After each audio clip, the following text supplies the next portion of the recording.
And hello, everybody. Welcome back to the channel. It is the most earth-breaking, ground-shaking, but never media show. Money-taking, the man, the myth, the legend, the most electrifying villain in all of YouTube entertainment. Here to end the year with, there's going to be two streams today. One is going to be, Oh, why can't I hear anything? I don't know. What a disaster. I mean, I can hear you. No, I can't hear you at all. Give me a moment. Okay. All right. So, uh, and hello? Did you fix it? Okay. So, Oh, yeah, I fixed it. oh, okay. So, I guess a New Year's surprise. Pop Culture PV, you're joining me for my top 10 list. I'm starting controversial already. Like, my number 10 pick is going to piss people off, and I can't wait because it's my fucking list. Well, considering you already told me what your number 10 was, yes, it's going to piss people off because you're insane. I am a villain. Did This you would think? definitely make you a villain, considering every single person that I have talked to about this movie would put it on their top 10 worst. And actually, I have been confirmed. Quentin Tarantino agrees with my opinion on this movie I'm going to pick. And Quentin Tarantino's a mad genius. So fuck you guys. God. So first off, before I get started, there were a lot of movies. So here's how this tier list is going to work. This isn't the horror tier list that will be tonight. I'll be finishing out the year with my top 10 best horror movies. There were so many good ones that I couldn't put them on the best movies of 2024, or they would have just all been horror movies. So it's getting its own individual list because there's so many fucking good horror movies this year. Now, as for the regular movies, the blockbusters, the dramas, it's been a rough one this year. I struggled to make a list of actual decent movies. And number 10, I Will Die on This Hill. I think this movie is brilliant. Oh, you're I, gonna. uh, I think this movie is brilliant, and I've seen a lot of other YouTubers now who agree with me that this movie, What? yes, I'll point it out to you later when we're done. But there are indeed people who see the genius of this movie, and I think one day we're gonna stop, we're gonna look back at this and realize how brilliant this movie is. But Okay.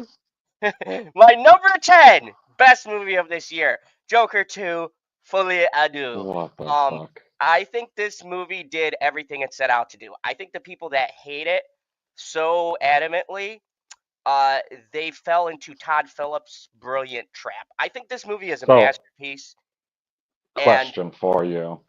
You hey, you Laura, believe you believe that this movie did what it set out to do? 110%. Okay. And So, do you also believe that this movie set out to be worse than the first one? oh yeah, 100% intentionally.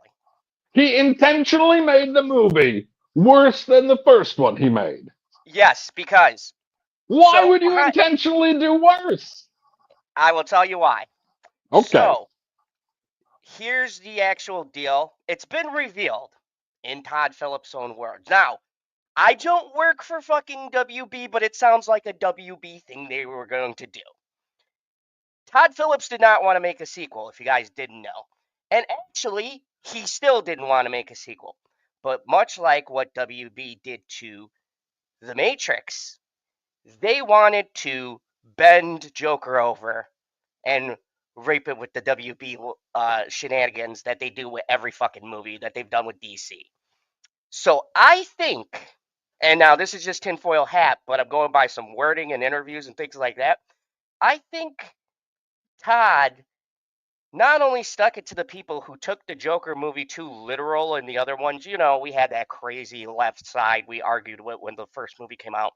Not only did he want to say a statement about them, but I think he intentionally tanked this movie so that WB could not touch this Joker and make it radioactive. Because it's beautifully shot, it's beautifully acted, but the story is intentionally fucked with. And it leads me to believe, and given some statements about how he very strongly, even when it came out, he said he never planned on doing a sequel. But I understand the logic. Do you let the studio kill your baby, or do you put it down yourself the way you want to? And that makes me fucking respect this movie more. I'd rather the artists kill their own work and not have somebody violate it than this what the studio would have did with this fucking franchise. Because PB, when I read into this, and maybe we could do a late night talks one day talking about more of these things like studio bullshit. They were going to try to bring Joaquin Phoenix Joker into the new DC. Like they were talking some crazy shit after this thing made $1 billion. So Todd Phillips said, "Fuck it, I will put my own horse out to pasture, and I will do it in a way that I want to do it, and I'm gonna be the craziest fucking over the top on basket." Hey, you know what? Good for you, sir. I personally applaud you. Fuck the system. He went out like a champ. Like, yeah, so yeah, this has You been a whoa, whoa, whoa, whoa. He went out like a champ. He went out like a chump. no. He took the ship down with him. That's like the violinist on the Titanic. No, oh, you're talking about Todd. Yeah, I sorry. was talking about Arthur. He went down like a chump. No. Todd went out like a man. And I Yeah, and personally, like if you take all of it together, he tells the most irrelevant story ever. Oh, this is what can happen to a person, and then they just go back to what they were. which I think there's more subtext and stuff like that. Go watch our Joker review. Me, PB, Hello, Justin Proper. Laura.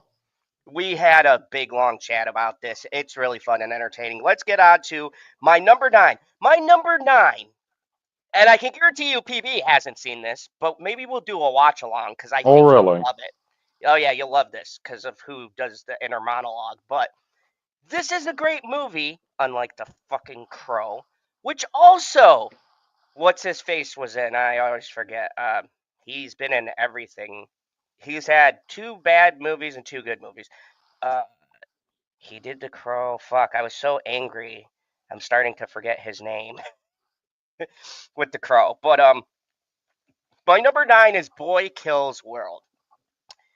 This stars No, you are correct. I have only seen Boy Meets World. Meets World. I knew you were gonna say that fucking joke.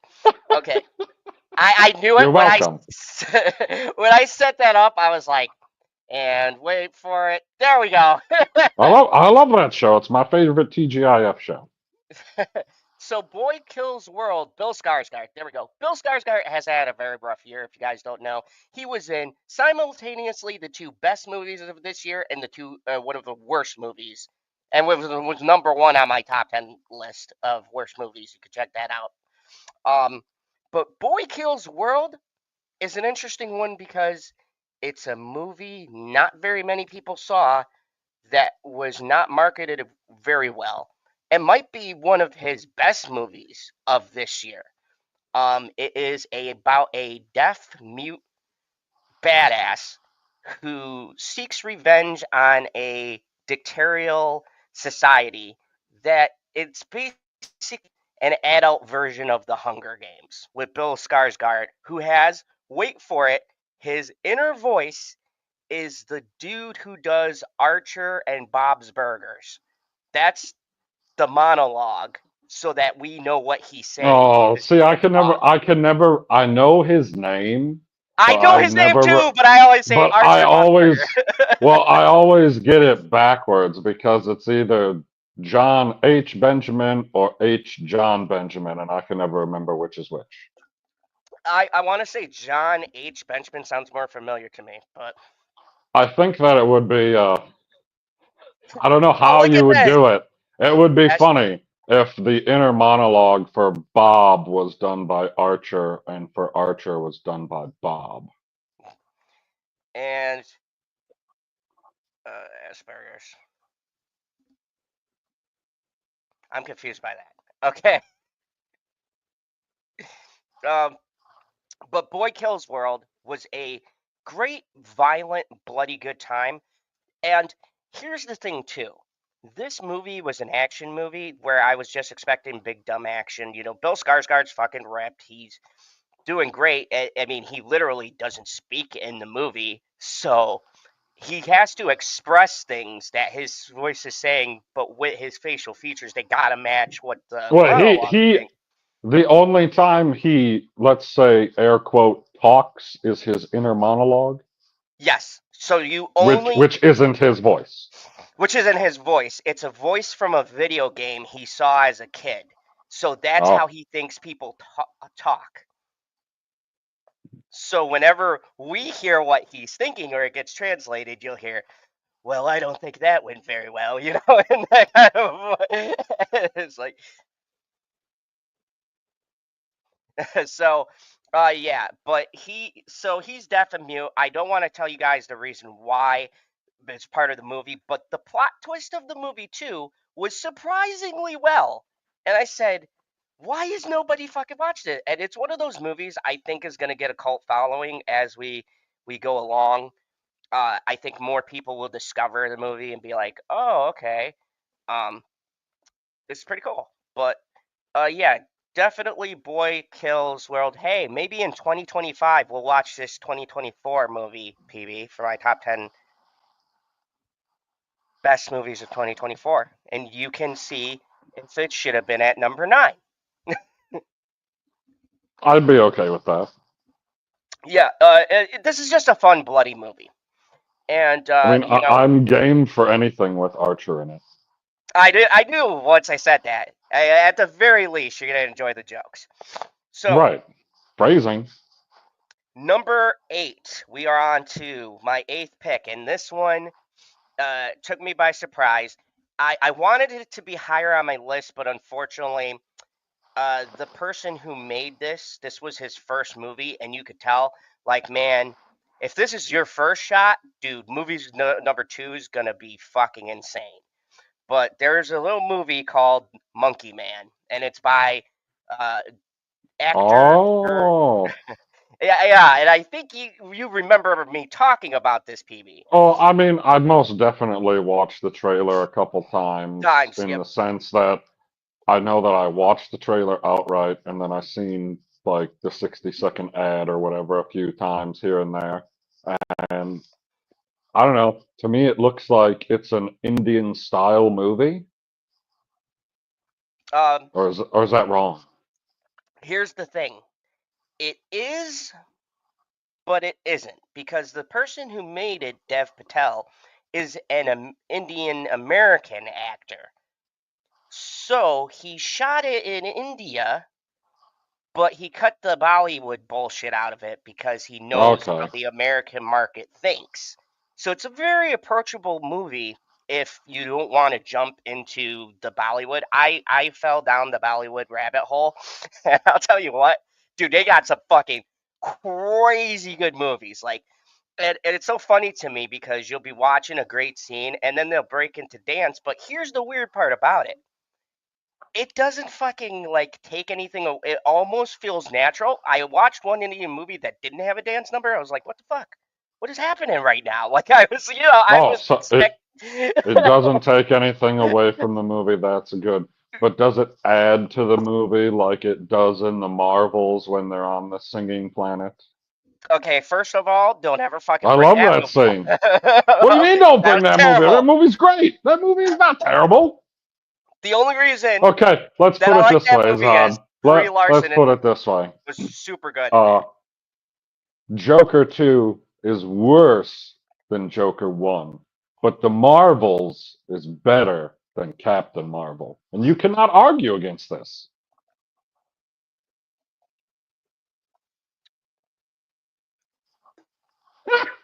He's stuck.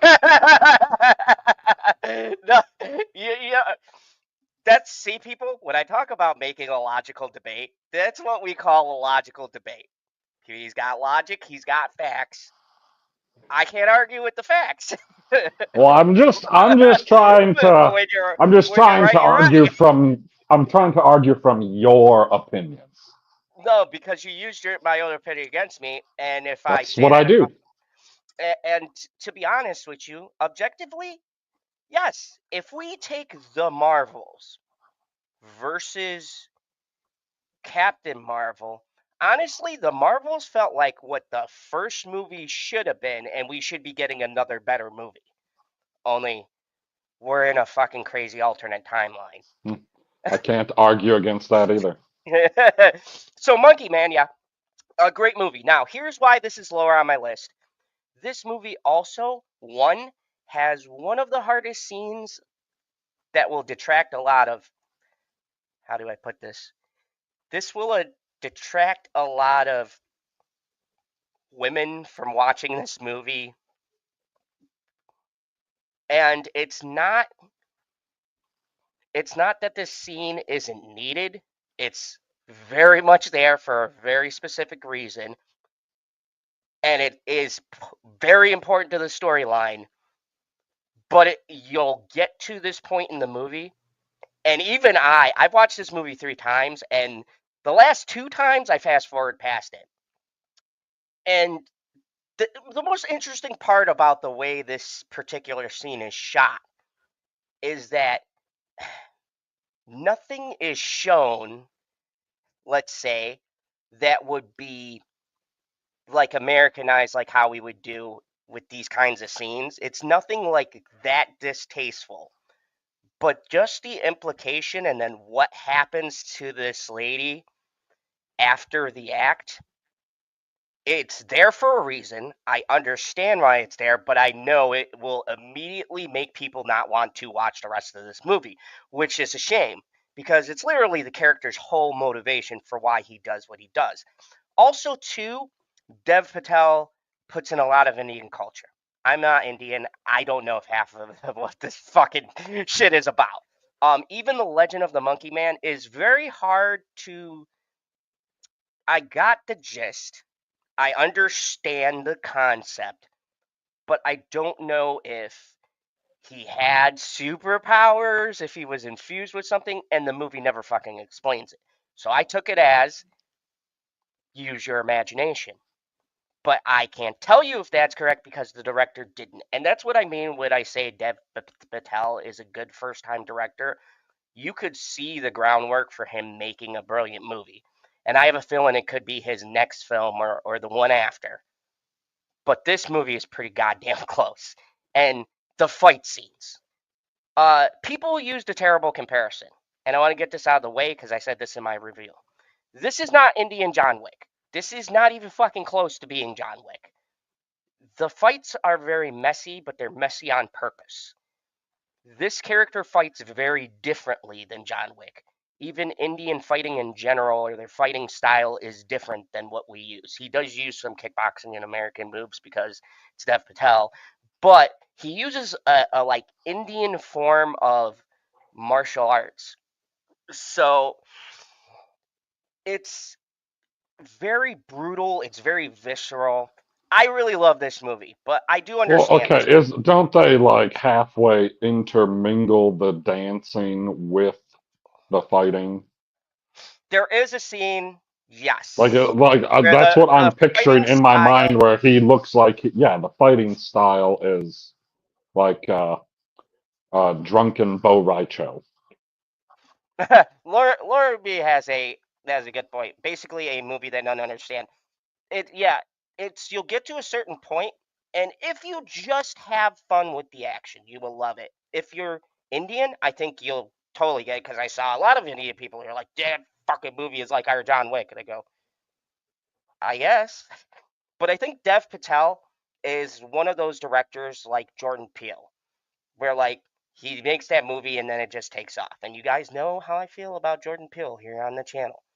I've never given that man below a 9, and I stand by that. Are you serious? You never gave any of his movies below a 9? Nope, not even Get Out, and I don't even like Get Out. Interesting. Yeah, you remember one of the first videos I think you saw me on was coming out of seeing Us, which was by far in his catalog so far one of my favorite movies of his. Full stop. That's my movie. Uh, but Yeah, Dev Patel to me, it kind of feels like what Jordan Peele felt like when I first watched his movie, where I was like, oh, this person has something special, and we haven't began to see what they're going to bring us. And this was that movie. So check out Monkey Man. I can't guarantee you'll understand what the fuck's going on, but you will be entertained. Also, warning, if you are sensitive to assault scenes, we'll say, there is only one. I can tell you it's there for a specific reason. You can fast forward it, but it is there because it does serve the story. It's not just there just because they want to be edgy. There's a very specific reason because of what happens at the last end of it, which is going to be hard for people to watch. And it makes you go to Dave Patel's character and go, okay, these motherfuckers need to die. And they need to die bad. Like, this movie literally has one of the best villains I've seen this year, full stop. The police captain. You'll know who I'm talking about when you see it. But this motherfucker is big, he's imposing, he's a nasty human being. He's everything you want in a villain. And he speaks good English.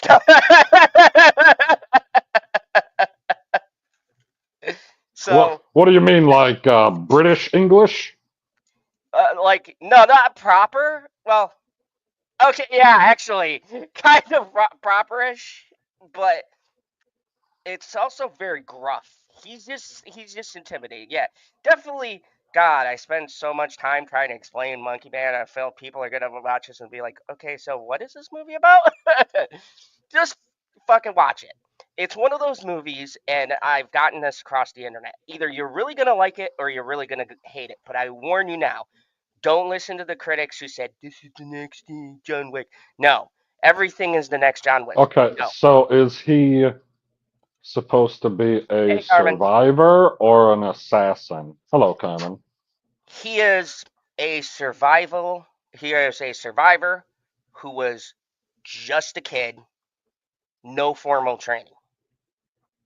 He trains to do what he needs to do. And to be honest, this is a 2 hour movie. About an hour and a half in, there's an event that happens that makes you think it's going towards the ending. And then there's a turn, and you go, oh shit. Like, and then the actual revenge starts.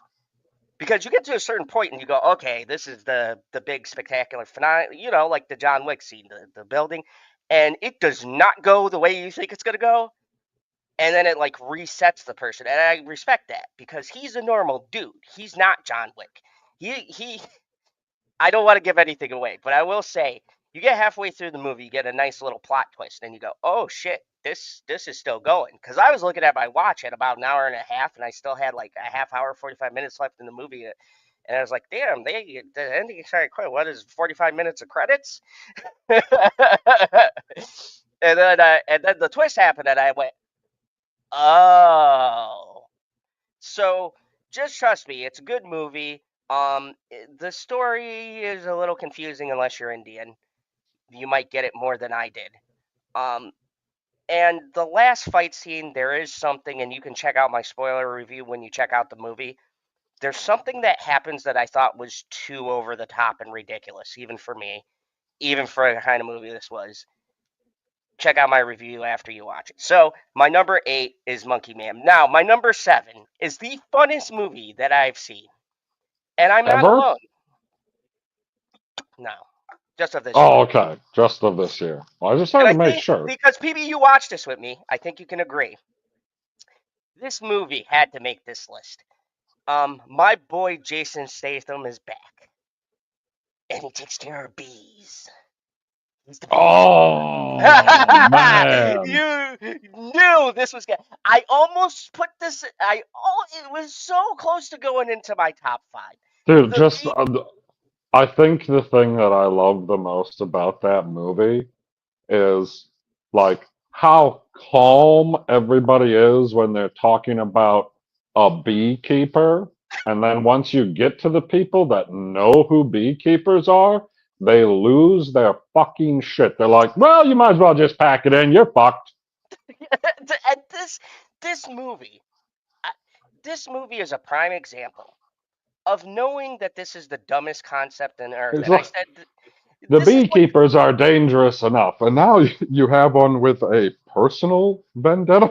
Good job. and, and this was the thing that got me, PB, because this was my complaint about Craven. It went on my top 10 worst, but I said you could still watch it and have fun. I personally thought Craven was fun, especially if you play a drinking game for how many times he says his name is Craven. You'd be fucking drunk by 20 minutes. But this movie did what I hoped Craven would do. It's a violent action movie that knows it's ridiculous, it knows it's corny, and it fucking leans into it. And Jason Statham playing it straight while everyone else is goofy as shit and just hamming up the acting. This is one of those things where this movie should not fucking work at all. This should be a corny, dumb, uh, on everybody's worst list. But surprisingly, this movie came out when we needed a good action movie. PB, we needed a good action movie, and along came the beekeeper. And I drug bitchy unicorn to see this, and she was miserable. But she did like one scene with the elevator. But even even her, she was just like, "This is so stupid. How do you like it?" I go, "This is what reminds me when you're a guy and you got those movies where like women will never understand why you like them, but you go, shit's blowing up. It makes you feel like a kid again. That's this movie for me. This movie is big, dumb action fun done right with somewhat decent acting, just enough to make it good. But like everybody knows this is ridiculous. That one cop we talked about, right? I don't think she ever wears a fucking suit working for the FBI. She's always in sweatpants and the fucking t-shirt that says FBI. Did she ever put on a suit? I can't even. Dude, I don't specifically remember the movie at all. I just remember Jason Statham going around beating the hell out of people and blowing shit up. Yes, and Oh, and that's when he attached the guy to the truck on the top of the building. I know it's in the trailer, but when you watch it in the movie, it's so much better because you have the context of what's going on instead of just the, oh my God, he attached a guy to a truck and launched it off a building. the conversation he has, the look of dread, and then the way he just goes, "Hey, man, what the fuck are you?" Whoop, gone. dude, I dude, this is another hill, and I'm not alone. Like low key, this movie gained so much traction. They are making a Beekeeper too. I would do like John Wick, watch like fucking four of these movies. This is what I talk about when I say big dumb fun, and this is perfect for Jason Statham. Just a movie where you say, talk the way you talk and beat the shit out of people, and boom.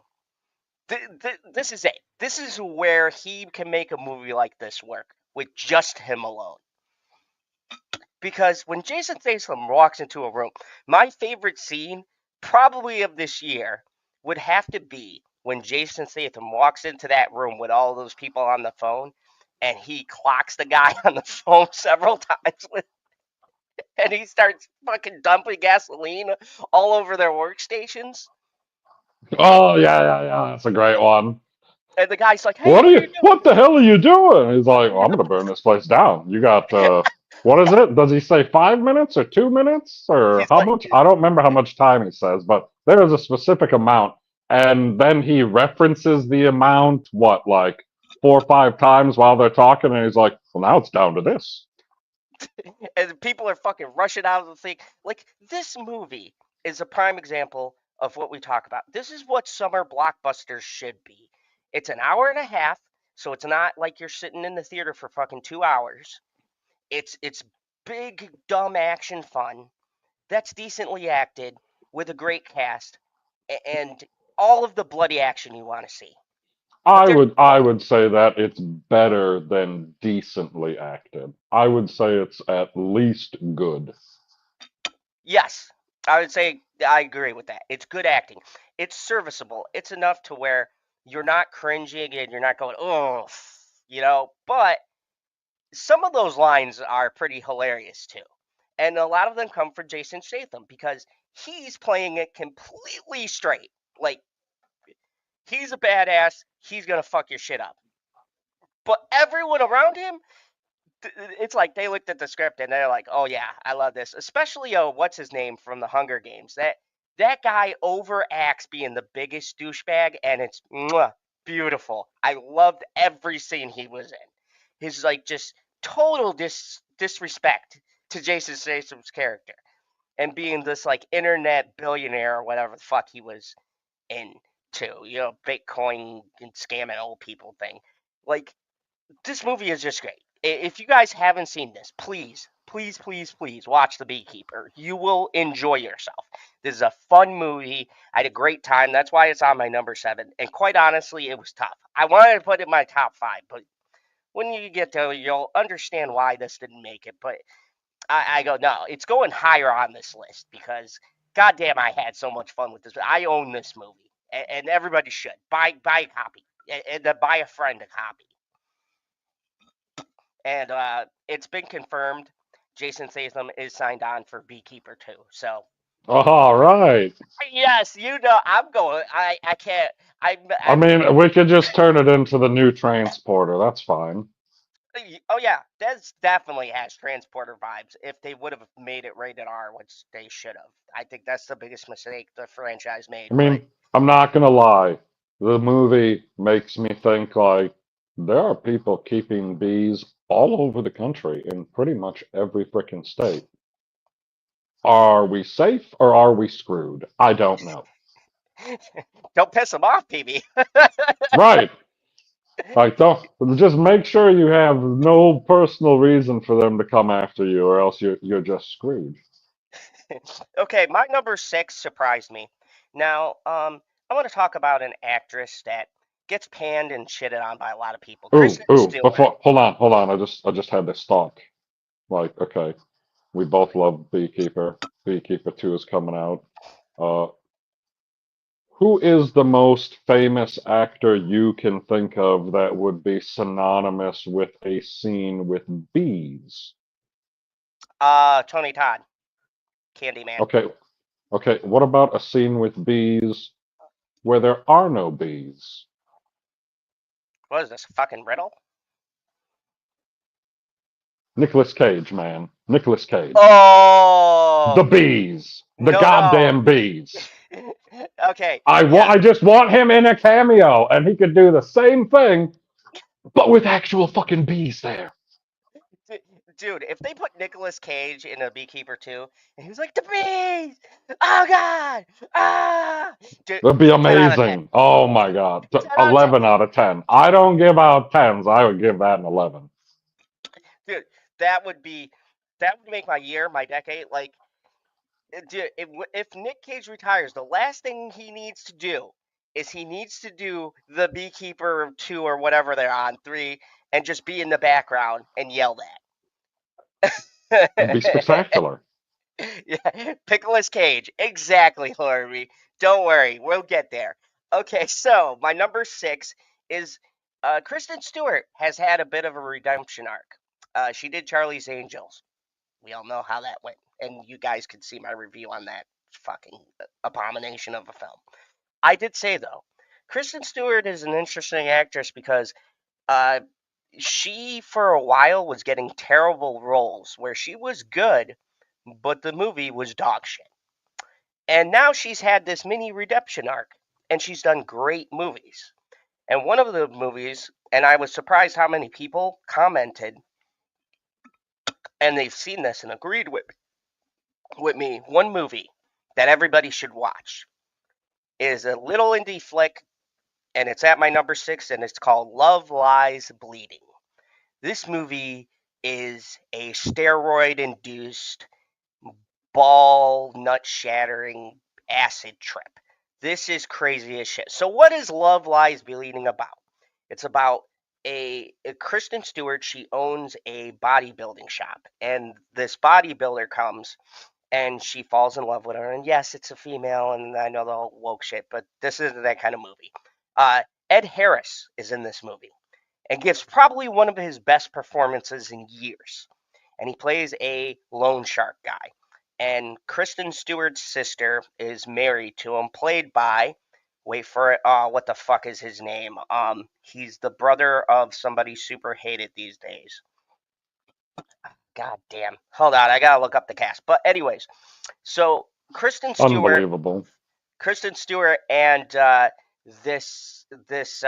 this young bodybuilder, they make a very grave mistake, and they off her sister's husband, and this sets off a chain of events that Dave Franco, there we go. Dave Franco plays a piece of shit, following in his brother footsteps. He plays the role very well. So we have Kristen Stewart, Katie O'Brien, who plays her love interest, Jackie, and Ed Harris, who plays Lou. This is shot in the 80s, and this is during the steroids boom, during the weightlifting era where all the weightlifters were very much on steroids. And fucking fight me, it's historical fact. Don't come at me, fucking look it up, okay? A lot of bodybuilders were on steroids. It was a problem. Anyways, so these two, uh, they wind up killing Dave Franco, and it sets off a crazy chain of events that's a bloody, carnage filled ride. This is by A24, and if you guys watch an A24 movie, they're very artistic. The end of this movie, and I said this in my review, how much you enjoy this movie is going to directly depend on how you feel about the ending, because it goes from very grounded to pretty fantastical, and there's a reason, because both the characters are high as shit. And so you see what they see, but as they are fucking high. So the whole end of the movie is from their perspective being fucked up, and it is brutally violent and beautiful all at the same time. Love Lies Bleeding was one of my favorite films, and it caught me, and I've watched it 3 or 4 times. It is so well acted, but the ending is so like wow. And it leaves it very ambiguous onto what happens to the characters. Like you get an idea, but you kind of got to fill in the gaps, because the shit they pull by the time you get to the end of the movie, there's no fucking way nobody picked up on what was going on. But it was a great. Hey, Tanya, how are you doing? And Hello, Bat Bubble. thank you When for did she joining get me. here? Uh, Oh, you're supposed to get a haircut. That's a fact. Last time I seen him in person, it was not good. yeah, yeah. I was Now miserable. I gotta go back and read all these messages. Son of a bitch. So, yes, my number 6 is Love Lies Bleeding. I think it's a great film. If you haven't checked it out, definitely check it out. Now, I think you'll enjoy it, but how much you appreciate this movie is going to be dependent on uh, what you feel about the ending. So, for people who just joined me, my number 10 was Joker 2. My number 8 is Boy Kills World, or number 9 is Boy Kills World. My number 8 is Monkey Man. Number 7 is The Beekeeper. And number 6 is Love Lies Bleeding. Why do you not have like some type of window or screen where you have the movies just like written down or typed up or like a picture or a screenshot or anything where we could show a graphic and people could see the movies and you could just constantly be showing what movies are where. And then when people show up, they'll be like, "What the fuck, man? How you put that trash movie on there? Because number 10 sucks." Yes. You know what? That's something to think about for next year. Remind me to do that when I start on this journey. It was a little bit tough because I assembled this in December because there was one movie I was waiting for my horror list, which it is going to make it on my top 10. You can see that tonight before the new year. So, oh, Oh, Laura see, B Laura's got it says, covered. don't She's worry. sitting there. She's got a notepad and a pen. She knows what the top. What are we on? 6? 6, yep. Okay, so now we're in the top 5. These are the big boys. These are the creme of la creme. These are the movies that, like, I was like, tasty. This is it. Now, I never thought I'd see this day. It's been a long time. PB, we haven't had one of these movies on any of our lists or even talked about one of these movies in quite some time. It's been a sad day in the world of Marvel. DC's been killing it. Marvel, not so much. They've had a pretty rough year. But then my number 5 movie came along.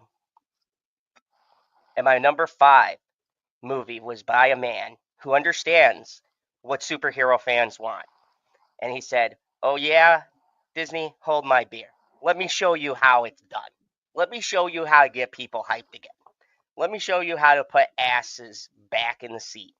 So this great mad genius went and got one of, if not the most popular hero of all time.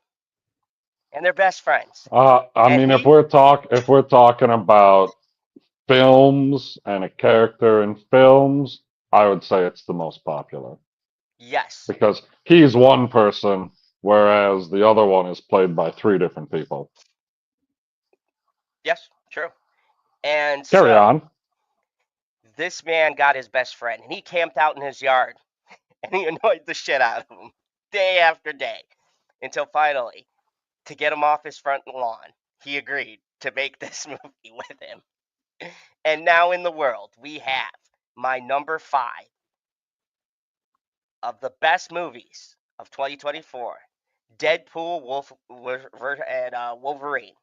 This movie was, I had high expectations, but it exceeded Oh, my high expectations were so fucking high. Like, yes. as soon as they said Deadpool and Wolverine, I was like, well, fuck, I guess I should buy my tickets now, shouldn't I?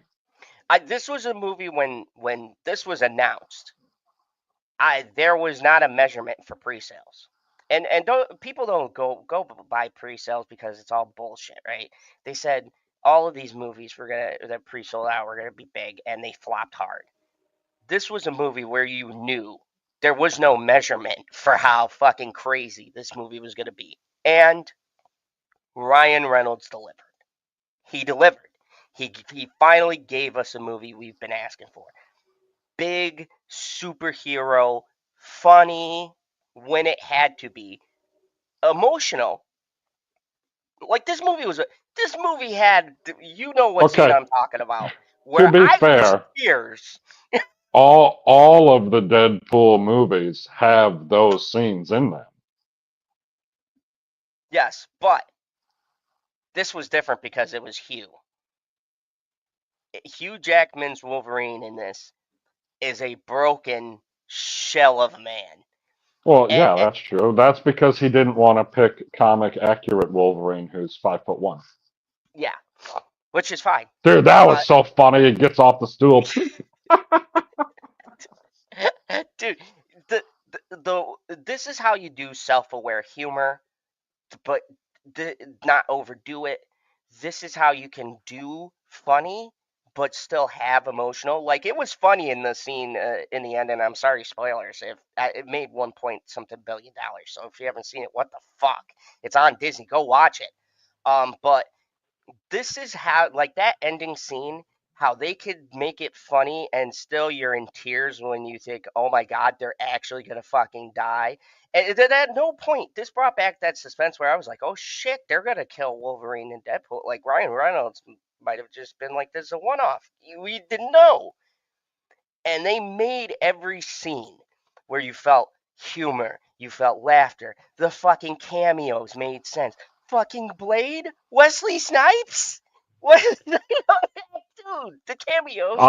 I knew some I of them, mean, I but will give them credit for one of the best post-credit scenes in any of the MCU movies. That was oh, that was special because it's pretty rare that the post-credit scene references in the movie. Like the only big one that I can think of off the top of my head is at the end of the first Avengers when they're eating shawarma and they had earlier talked about going to get shawarma.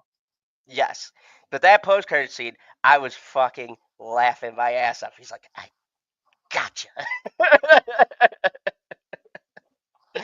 But yeah, um, this was one of those movies where it was so special, and everybody who's a Marvel fanboy, I'm sorry to break your heart, Marvel's not back. Okay, they're still desperate, but this shows you that if you give the right Well, hold director, on, hold on. Even the Marvel fanboys got to understand that Marvel feels desperate. I mean, Doctor Doom is Robert Downey Jr. Like this reeks of the kind of desperation that I long for. I love it.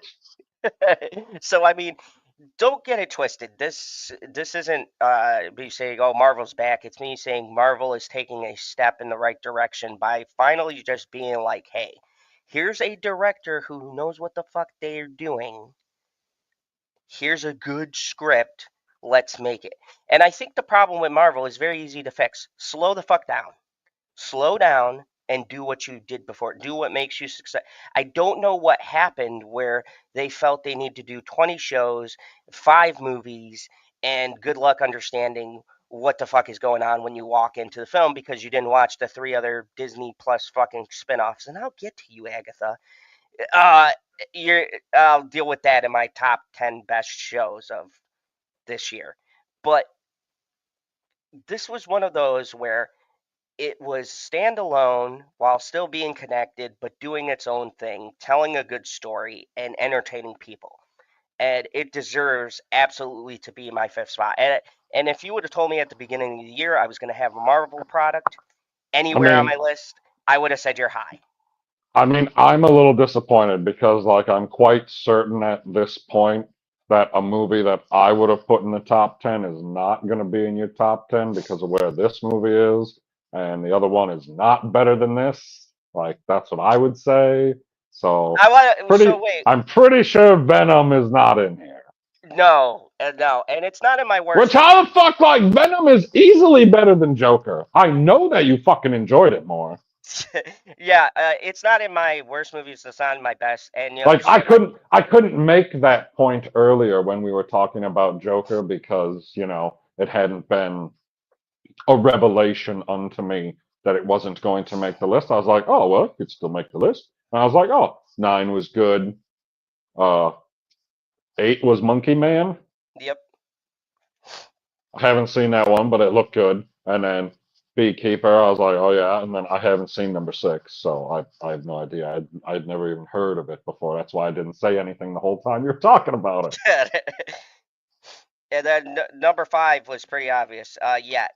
Now Venom, I have mixed feelings for it. I didn't do a review, but I like to do a discussion with you on that because I'm very mixed on it, and there's a reason why I didn't put it in my good or bad column. Because to be honest with you, I like the movie. I don't know how I feel about it, and for that we would have to have a long spoiler talk because I think you'll know why when we talk about it and where it went. I don't think it's bad. No, I And don't. I don't Okay, think it I think sucked. I that think people are crazy saying it sucked. I just have some questions. So I think maybe we, that it's very good, if not great. I enjoyed it immensely, I and think it it's has very my thoroughly fa- enjoyable. it has my favorite individual scene from any of the Venom movies. Can And you I guess agree. what It it has is? mine too, and I'm curious to see if we're seeing it or the same. But yeah, we should have a discussion on that movie because I also Good. am very disappointed in what they did to a particular character. My boy Noel, why they did him dirty. But we'll get into that. And my reasons for how I feel are more lore based and how Okay, Sony has whatever. handled.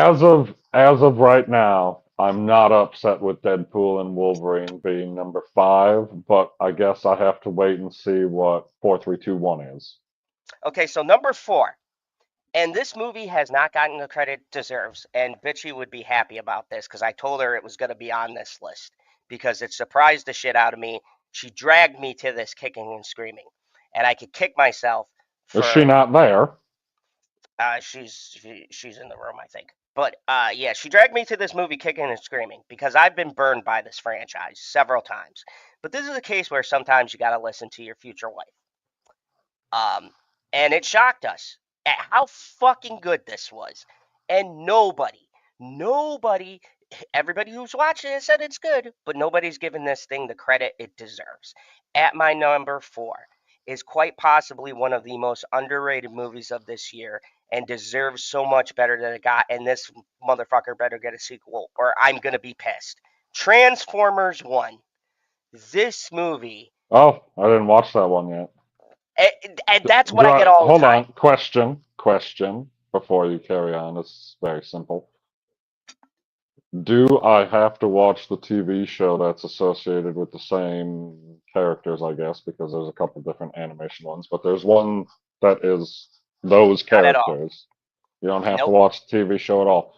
Nope. Does watching the TV show make the movie better? Nope. It That's kind is. of sad. This is literally a reboot. It's not a remake. It's a rebooting of the franchise entirely. It is the War for Cybertron before the War for Cybertron, essentially. This is a prequel smack dab in the timeline, right in the middle. It's not Cybertron's war yet, and it's a little bit after all of the primes have disappeared, and it's the story in the middle, and it is so After fucking all of the primes have good. disappeared, so that's after they got rid of the Fallen. Yes, it's basically what happened So that to still stands, turn. right? Like, It's ah man, for me to get into what the lore is there any is, is there any retconning in this movie? no, no. Okay, thank you. If anything, this fills in a lot of gaps from how we got from the primes going missing and passing their power along to the war for Cybertron. Like, what happened to cause this? And oh boy, Chris Hemsworth doing Optimus, I was a little bit on the fence, but he fucking everybody by the end. There's a moment, and if you guys don't know, my favorite is Megatron. I'm a Megatron whore. I was a little bit taken back because when you first watch this, the actor does not sound like Megatron at all. But then when you watch the whole movie and you see where they're going with it, he says a line in this, and he does something that brought me to motherfucking cheers because by the time you get to the end of this movie, you want Optimus and Megatron to be the bestest of friends. You understand both their perspectives like no other piece of media has ever done. And you want to be like, bro, guys, just fucking hug it out. Because they're both right, but how they want to do this change is drastically different. And they've both been fucked over by the same system. But which direction they choose is so much like their characters. And when Optimus turns into Optimus and he gets his sword, and when Megatron turns into Megatron and they have that fucking final battle, the people that were in my theater with me and we were floored. There, it was amazing. And I was like, why the fuck is nobody talking about this movie when he goes, What's it I on am now? Megatron? I got chills. It's Wait, so Transformers. at the start of the movie, he's not called Megatron? No, at the start of the movie, he's called something something B1 something something something. He took Megatron from the Prime. There's a Prime named Megatron. There's also Optimus Prime. They the Optimus we know in the Megatron took their names and their mantle. That's how they became the Megatron and Optimus we know. They took the Prime names. Something happens, and I don't want to spoil it if you haven't seen the movie. But just the way they explain how it happens So what? makes total sense. It's on Paramount Plus now. Hmm. If you guys haven't seen it and you have Paramount Plus, check out Transformers One. It is and the animation is gorgeous. Some of the scenes are absolutely breathtaking.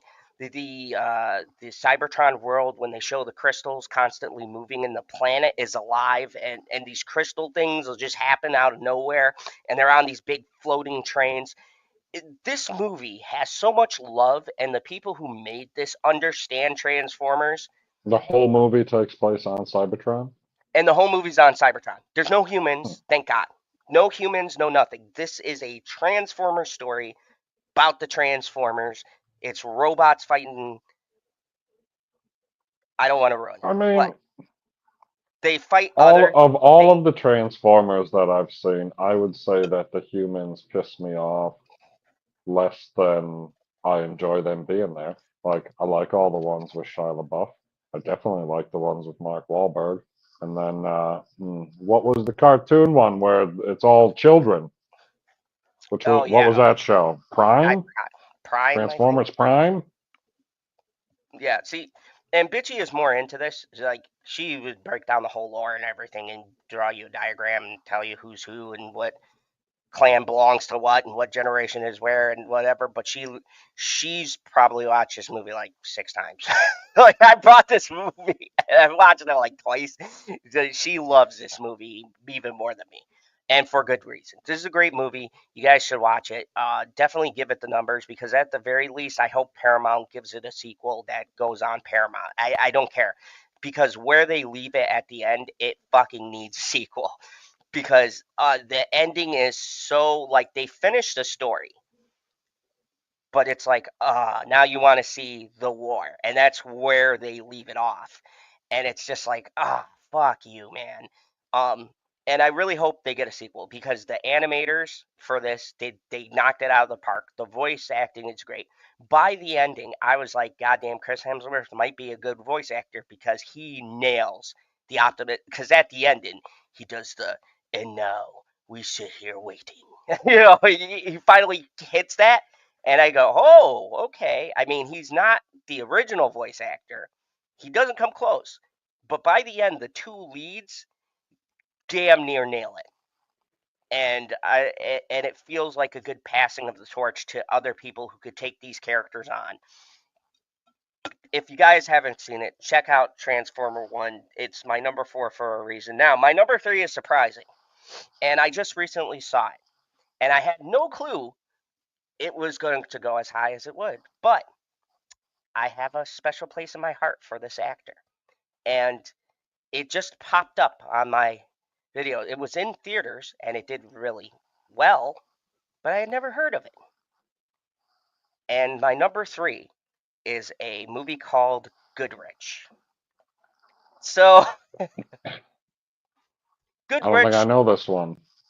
Goodrich stars Michael Keaton, Mila Kunis, and a lot of different other actors. And every now and again, there's movies they call what Oscar bait or whatever else. And I don't pay attention to them because 9 out of 10 of times it's just pretentious bullshit. Like it's made just for critics, basically.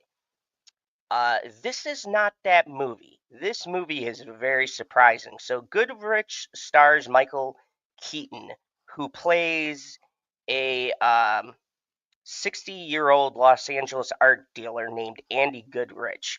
And one day, Did you his ever answer this question? what? The question on the screen. Did you ever answer that? How is it possible? Is a remake? Oh yeah, no, I did very quickly. No, it's not a I mean, remake. I guess right. It's the in between story. I guess you did Yeah, answer it, just not necessarily directly. yeah, it's more of in the middle of the timeline. Um, so Good Rich is a movie I think everybody should watch. I don't know why it hit me as hard as it did. Maybe it was the subject matter or whatever else. But so Michael Keaton plays a 60-year-old art dealer, and his wife is Did you say addicted. art dealer? Yes, a dealer of the arts. Like paintings and sculptures and shit? Yeah, and shit like that. And they're So not selling very. he's the person that's gonna sell the banana duct tape to the canvas. Yeah, the whole. This Okay. is truly artistic. If you don't understand, blah blah blah. I know more than you. One of those people. Well, Mm-hmm. his wife is addicted to drugs. The business has been Ooh. going downhill poorly, and at 60 years old, he has two new kids. So go, Michael. He's got some strong swimmers. He's got two younger kids, and she just takes off. And so now he's stuck with these kids. And in his life, he has two other kids, two other daughters, and he had, let's say, hasn't been the best father. And so he's fucked. So he calls Mila Kunis's character up, and says like, "Hey, I need help. My business is failing. I'm trying to fucking keep us afloat. Your mother has taken off. I don't know where she is." And Mila Kunis has something to tell him. She's having a kid, and her husband left her, and she fucking hates her father. So it's one of those emotional movies or whatever. But Michael Keaton is so good that he's a funny guy, and he makes a lot of the scenes hilarious with the way he tries to. Someone put banana duct tape. uh, he uh, he hasn't he hasn't had the time to be a good father, but all of a sudden with these other kids, he's becoming a really good dad. And so Mila Kunis starts getting pissed off because she's like, 30 years of my life, you did absolutely fucking nothing, and now you have these two other kids, and they are How getting the old is dad. she supposed to be in this movie? I think she's like 34, 35. I forgot the exact aging of each character. But she's older. She's the oldest, basically. Oh, And she's one of the older daughters. yeah, she's the oldest daughter, and she's having Oh, a kid of okay. her own, and her husband leaves her. So now she's bitter, and her father, who never fucking gave her any attention, she worked for everything, is now needs her help. And so she gives her I her help, don't but know, You got to be more specific than that, Carmen. uh and and she's like, why couldn't you be this kind of a father to me? And the fucking twist in this movie and what happens is so fucking emotionally devastating. And I'm just like, this was one of the surprise movies because it has so much heart and it has so much soul and it has so many good lessons about being a parent and about the damage you could do to your kids without even realizing it, and how tough it is to be a father or to be separated. And maybe that's why this movie fucking hit me the way that it did. Oh yeah, happy New Year at midnight tonight. But yeah, this movie was a movie that came out of left field, and I'm glad I waited on my list because it would have never even made it. Um, but Michael Keaton should fucking win some kind of award, and so should Mila Kunis because their acting is phenomenal. And really, they carry this whole entire movie because it's the same plot we've seen a million times in these movies. Father didn't pay attention to his daughter. He has other kids. He learns and grows, and they hug it out. All that. It's the same thing you've seen, but these two actors have such great chemistry. And the chemistry between Michael Keaton and Mila Kunis is so great. And they have so many good scenes. I'm not actually here. You're all high from Zod's talking. Oh my God. So many uh, words. so definitely my number three is Good Rich. Check it out. Michael Keaton, Mila Kunis. It's a it's definitely, if you're into family dramas and you've been missing that. I don't watch the Hallmark Channel, only at Christmas time. Okay, it's definitely, come on now. We got Michael Keaton in here. You know it ain't a Hallmark. Michael Keaton would totally do a movie on the Hallmark Channel. Have you ever seen the movie Multiplicity? It's phenomenal. Yeah, but that wasn't a Hallmark movie. It wasn't a Hallmark movie, but it might as well have been. So, yeah, my number three is Goodrich. Now, my top two. Okay, Tanya. Now, it's funny that she said this because, like, when he started the list, he made some weird noises about the top 10 list, and I was like, what kind of movies we talking about? So, uh, so now, my You're top two. making this top five not very fun because I haven't seen three or four, so I can't argue that Deadpool and Wolverine are better, you son of a bitch. Okay, so now, my number two. Y'all knew this was coming. This is a fucking sci fi masterpiece, a visual spectacle. This movie is a crowning achievement in not only visuals, but in acting. This made Timothy Chalamet a fucking household name. And yeah, this I did not even know there was anything on sale, so I can't answer that. You have to work tonight? No, but I do have to go visit the bitchy one to be there when the ball drops. You know, Well, then I'll yeah, be. but when the ball drops for us is like 6 a.m. for them, so I'm sure they'll be done streaming by then because I'm sure they're going to want to be streaming when it's 6 p.m. for us because then it'll be midnight there. Very true. It depends because I got to do my Dude, top 10. Carmen is up here lying so bad.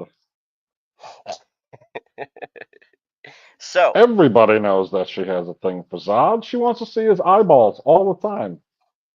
what I got magical eyes. Anyways, uh, she's it's getting spicy in its. I'm loving this. Okay, so my Oh, the song Relax was on the radio like yesterday or the day before, and it reminded me of her. That's funny. so my number two is quite obvious. It's Denis Villeneuve's fucking masterpiece and one of the best sci-fi movies to come out in years because Star Wars has been a shit show. Dune Part 2. I fucking Oh, love this movie. This movie is a fucking masterpiece of visuals, of acting, of storytelling. You could literally have just dropped into this movie not even watching part one and still understand everything that's going on, not be lost at all. And the fucking end of this movie is spectacular. You got everything. You got motherfuckers riding giant sandworms, eating people. What other movie are you gonna see this year that did that? Hmm? You know another oh movie, my PB? God. If this is happening, she definitely should not go to the sand planet. That's not going to work out well for her. Oh no, no, Arrakis is. She'll have no boobs left. I got the Joker hair going. You got to put the question on the screen when you're answering it, guy. So yeah, so this is how long my hair has gotten. Carmen, I told everybody why you're lying. You most definitely got a thing for Zod because you always ask it. What does she say? She calls you some kind of bunny? I don't even remember. so anyways, Dune Part 2. PB, what's your take? Oh, I watched it on a plane going to Texas and it was real good. But I don't know if it's better than the first one. Which is fair. to me, it seems like they both kind of end the same way, where you're just like, so what happens next? And that will be answered in the final movie, Part 3, Messiah, which I've read the books. Hold on to your butts, I people. mean, One, it's super I'm a crazy. big fan of this whatever's going on with Sand Jesus. Oh, there's gonna be a holy war jihad. Shit's gonna get crazy. I don't know because they're PG-13. I don't know how much they're going to be allowed to show, but in the books it gets wild because essentially he is God now. He's God that rules the universe, and yeah, I some thought he was shit's only gonna go supposed to down. be God to. I thought he was only supposed to be God to that planet. I don't want to spoil anything in case it's in the third movie. I'll just say if you think this was great, people have no clue. If the second movie was this good, hold on to your butts. Dune 3 will probably be my number one because if they do half of the justice of the book that he's done for books 1 and 2, it's going to be fucking nuts. And I'm Okay, going to well, be curious. I didn't read the Dune book, and I didn't read the Deadpool book, and Deadpool is better than Dune 2. Like, I most definitely enjoyed the entirety of Deadpool 3 compared to Dune 2. There's a lot of slow parts in Dune too, where you're like, okay, stuff's gonna pop off, and then they cut to the next scene, and then they're still getting ready, and I was like, okay, stuff's gonna pop off. And to be fair, when stuff does pop off, it fucking pops. Oh yeah, oh yeah. Like, and here's the thing, Dune, I understand. This is on a lot of people's number one or even number two or top five. But Dune is also a very dense, lore heavy sci-fi movie. You really have to pay attention. It's a different beast than Deadpool. Deadpool is very upfront, stupid, big action fun, and I love it. That's why it's in my top five. But Dune artistically is probably the most beautiful movie made this year. Full stop, hands down, no questions asked. It's just it's an acquired taste, and I think if you're on the Dune train, you're in it till the end. If you're not, then you're not gonna get into part one and two. And Well, yeah, I'm on the fucking train now because they just keep yep, leaving you hanging at the end of every movie. I mean, it's okay, I could be wrong, and you'll have to enlighten me because I only watched it the one time. But do not both movies end with some big spaceship being overhead? yes. The first one was uh, uh the Was the Dave Batista bad guys? yeah, and then the this one Now was it's the Emperor's fleet or something? now it's the fleet. This is like Paul Atreides pissed off the man, the head of the galaxy essentially in the Dune universe. This is the guy that everybody, even the Jesuits, who are space witches, basically. Isn't the head of the galaxy Christopher Walken? Yes, and I would fear him Okay. too. He was like, "Hey guys, I'm Yeah, that was, gonna I take mean, over this I planet." like that. They let him talk just enough that it doesn't like stick out so horribly that he quite obviously isn't from anywhere where any of these people are from. Although maybe that wouldn't be a bad thing, being that he's emperor, he's supposed to be different. I don't fucking know. But it was a great casting. When I heard Christopher Walken, I go, you had me at you had me at hello." but uh, but yeah, Dune Part Two. Now my number one. If you're a fan of this channel, you knew as soon as this movie came out, and I talked about it, and I did a big in-depth breakdown on how great this movie is. And I've been on every channel talking about this movie. And this movie, for I'm not going to call it a horror movie, it's more of a thriller, shocked the hell out of people and was number one for weeks and made a ridiculous amount of money and had so much hype around it. And this might be my favorite actor on this channel. If you know me, you know where I'm going with this. This might be his defining role. This is his Hannibal Lecter, and goddamn if he doesn't kill it. You knew there was only going to be one person at this top spot, and I had to put it here because my horror list is different. So I'm not going to really classify this movie as horror. I consider it more Silence of the Lambs, so more thriller, suspense kind of than it is a horror movie. But of course, my number one movie for this year, my favorite movie of 2024, is naturally Longlegs. This movie is a fucking brilliant masterpiece. I haven't seen this one either.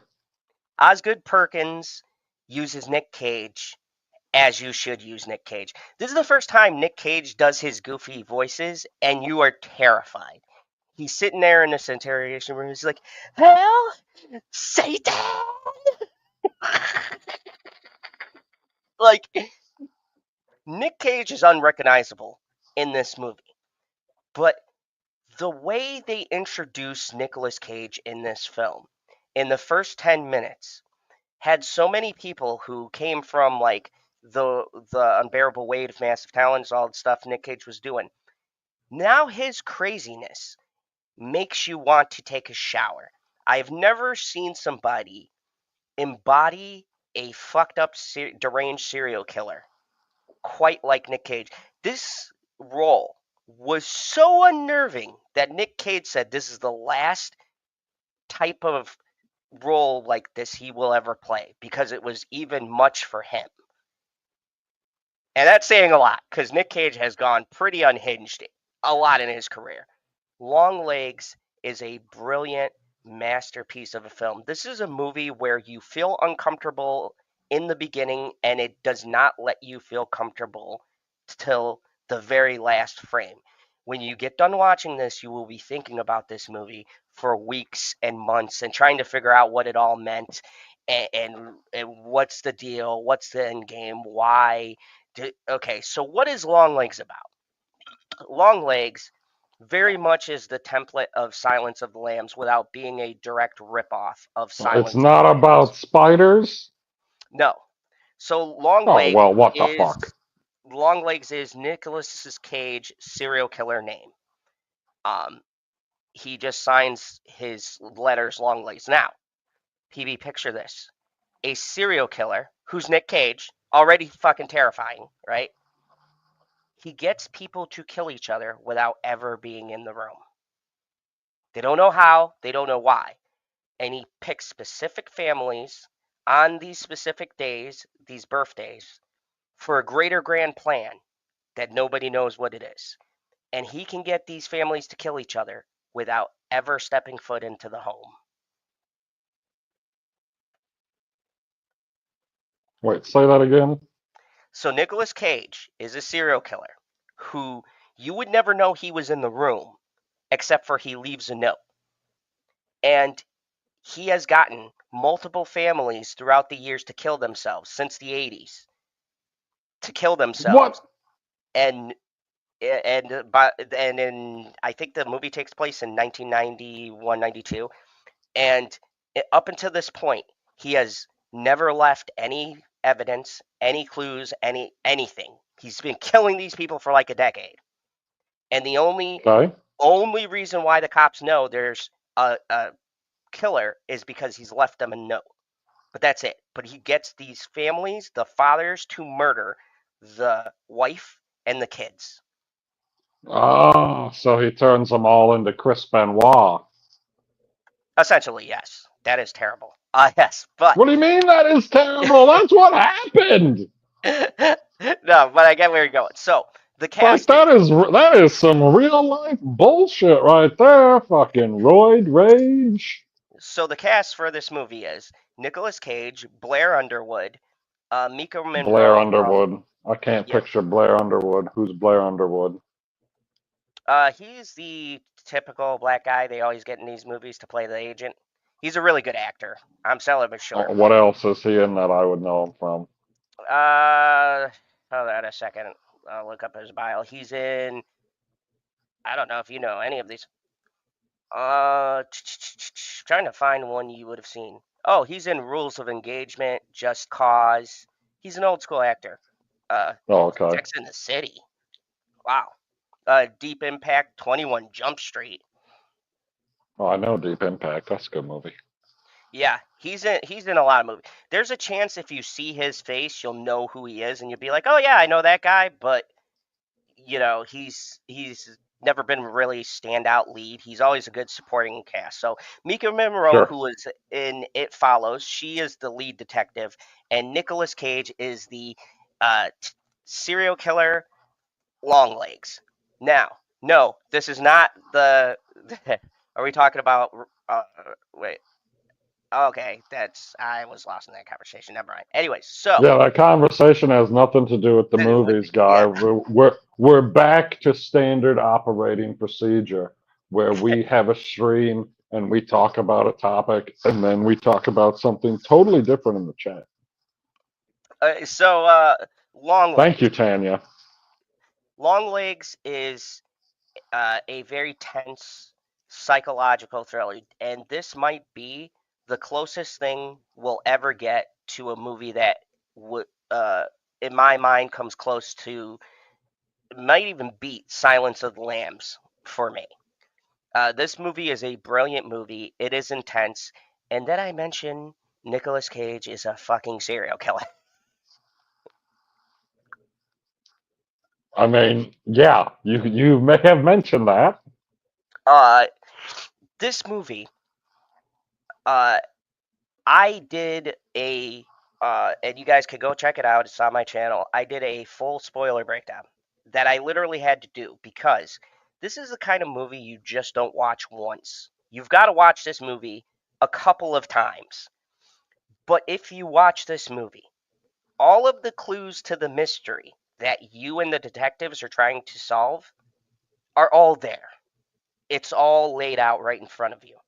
And it's a movie that rewards you for rewatching it because then you go back through and you pick up things that are said where you go, uh, oh, Who is oh, no, Tanya. who who is she saying is a shit actor? I hope she's not talking about Nick Cage. Are you Don't. talking about Nicolas Cage, Tanya? Nick, Nicolas Cage is the greatest actor of all time.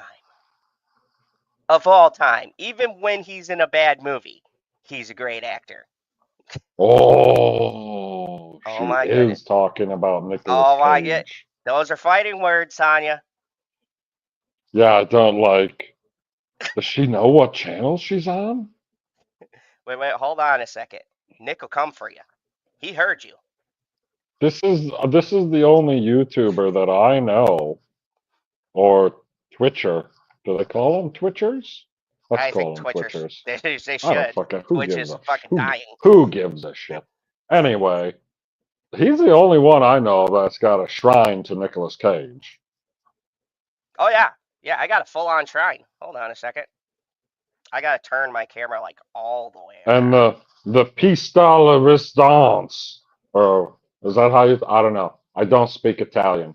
Either way, he's got a beautiful, as you can see, movie palette, and you can have one too at moviepalette.com. And if you want to save 15% at moviepalette.com, you just put in code ZONE15. And that stacks on top of any sales that are currently going on the website. Plus, you get to support your favorite YouTube streamer. Because I think they call them Twitch streamers. So let's keep everything the same. General Putz. Thank you very much, and thank you for moviepalette.com for being with us for a full year. And I appreciate that, it's crazy I got a sponsor. Who knew? Even I don't know how she they, like you think Nicolas Cage is a shit actor? It's I know. blowing my mind. I like that is the most shocking thing that happened in this list. This entire stream. Yeah, yeah. That statement has flooded me. But no, my number one, of course, was always going to be this movie. Long Legs is great. Hey, PB, we need to have a watch along for this movie. You need to experience. I can't believe you never experienced serial killer Nick Cage. Nope. And here's the awesome part about this movie. So Nicolas's Cage does not come into this movie. This movie is maybe 2 hours. He doesn't come into actually show up in the movie until about an hour into the movie. But he's in the very beginning, and his presence and what he represents is so terrifying that there were and this was a reaction in the theater too. Lots of people had this reaction. You are just sitting there waiting. You're like, oh shit, this is when's Long Legs coming? Is he coming out? Is he coming? And when he enters, and the way he exits is so bizarre. You're like, yeah, that's about right. It sounds like what a Nick Cage serial killer would do. This has got to be the creepiest portrayal of a serial killer I think I have ever seen uh, in movie history. I'm just gonna say it. Like, I want to share this movie with everyone. She said, "Nah, I'm just pulling you pisser," which I find a great sentence, Zod, Laura, and PV. No, my sense of humor. Of course, we do a bit. I guess I gotta go, but I wish y'all a very happy New Year. Take care. The little hat and the that was terrible, and champagne glasses. Thank you, Tanya. I'm glad you You gotta tell me your ring finger size, woman. did. So, I got here's my blue eyes. See, see, I told you, Tanya. I told you. No, but there was only going to be one, and PB, if you knew a Nick Cage movie came out, you probably would have pegged that as number one, right? This is not a number. I don't That know. Like, I couldn't tell you if I like this movie better than I like Deadpool and okay. So Wolverine. let me do a little treat for you I guys. can't. Just I can't believe that you didn't have Oppenheimer on here. no. To be honest with you, I thought about it, but here's my problem with Oppenheimer. It's a great movie. It's greatly acted. Robert Downey Jr. for the little bit of screen time he has, fucking Oh, steals so that good. movie. Oh yeah, he fucking steals the shit out of that movie. I was like, why wasn't he a main character? You know what I mean? I mean, I'm sitting there watching the movie, going, "This guy's gonna turn into a scarecrow." Oh yeah, yeah. but uh, but here's my thing, and I hate saying this, and I don't know if you got this feeling, PB. This is the first time this has ever happened to me. I got bored. You got bored with Christopher, Oppenheimer? yeah, I love Christopher Nolan. Yeah, it's a You know, long movie. Three but hours is a it long movie. it's a fucking, and that's why when I put something on my top 10 list, all of these movies I could rewatch, or I have rewatched multiple times. I've only seen Oppenheimer once. I liked it, thought it was good. I'm on the hype train. I think it's brilliant. Christopher Nolan's the man. He's always been good. That's not a question. But I can't watch that movie more than once. I don't think I'll ever watch that movie again. Could you tell me you could sit through that movie again? Like that would be a movie you could just pop in. You literally need to block off 3 hours of your day No, to I was watch gonna that say movie. I mean, that's like the same thing with Endgame. That's part of the reason why I haven't watched it. Like, it's only if you add the extra bit to it, it's what, half an hour longer than Infinity War? But yet, you still feel that half an hour because I agree with Oh, you feel that half an hour, an and it's hour. like, oh man, because so much stuff has to happen in that freaking movie. Because it's not like there's a whole lot of downtime. Like, I mean, I guess if you find the like dicking around with time travel stuff boring, then yeah, you would think that there's some boring parts in the movie. But I don't think there's any boring parts in the movie. Like, I'm engaged the whole time. But when you're sitting there deciding whether or not you want to watch it, and you're like, oh man, do I got 3 hours to sit down and watch it? And you're like, ah, I'll just throw on Guardians of the Galaxy. Yeah, that's just, and that's you It's know what's funny? it's That's two what happens hours. to It's me. good. I even watched Guardians 3 a couple of times. It's just like I don't know why, and that's how I feel about Oppenheimer. It's a movie that I think is important. I think it deserves all of the praise it got. It deserves the box office it got. I think it's fucking way better than Barbie, except for the difference is I could Dancing rewatch Barbie. Barbie because it's shorter. I just don't like the bullshit at the end of it. Um, it's not made for me. That's fine. I think that they handle it a lot better than most movies in 2024. But I digress. And Margot Robbie, I could fucking watch anything. Margot Robbie could just be sitting on a fucking cot for 2 hours. I could watch that. Uh, Like, I but watch Barbie every day on mute. I I still don't know what the plot of Barbie was. Right? And there's no idea. Dialogue. I have There's no clue what there's happened in that movie. dialogue. Who knew? I knew Will Ferrell was there. Well, like I was like, oh, Will Ferrell. No, but no, Oppenheimer was one of those where I was like, should I put it on my list? Because no, I can't recommend it. Because if you can't sit through a 3 hour epic, you're not gonna make it through that movie. Even as brilliant as it is, it's just I got bored. I'm sorry. And Oppenheimer people come at me. I don't give a shit. I can't put something on my list that I can't rewatch. So let's watch a we'll give PB a trailer. Maybe PB, if you want, we could do a watch along of this. Ooh, maybe we should do A a special. trailer? You're gonna do a trailer now? And I got a crazy idea. Maybe to end the new year, right? We should do a watch along here on the channel of the number one pick of 2024. What the hell of long legs? Yeah, I own it. I don't know if I can do. I don't know how the watch along will work on my phone. I don't know. We've got the tech. We can figure it out. Hello, Margot. Hello, Margo. So let me play for you guys my number one movie for this year that everybody should see. I will play you a little trailer. And this movie Hmm? broke records for the horror movies, and it put I think it was A24 who did this one too, or Neon, on the fucking map. So let me play you guys one of my favorite movies, Long Legs, the trailer, and let's see why this is my pick for the best movie of this year.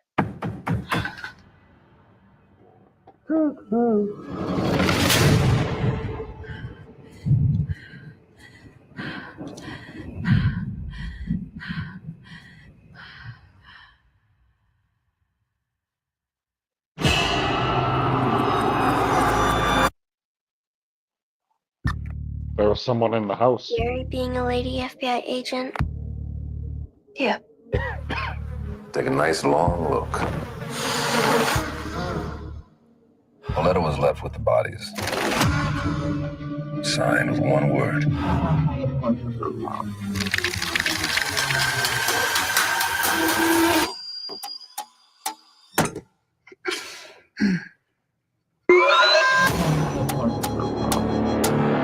I saw a beast rise up out of the sea with 7 heads and 10 horns. And on his horns he wore 10 crowns. On each head was written a blasphemous name. What aren't you telling me? Oh, I'll that kill guy. and kill again. What's that? That's Blair Underwood. Yeah, so do you see what I'm saying?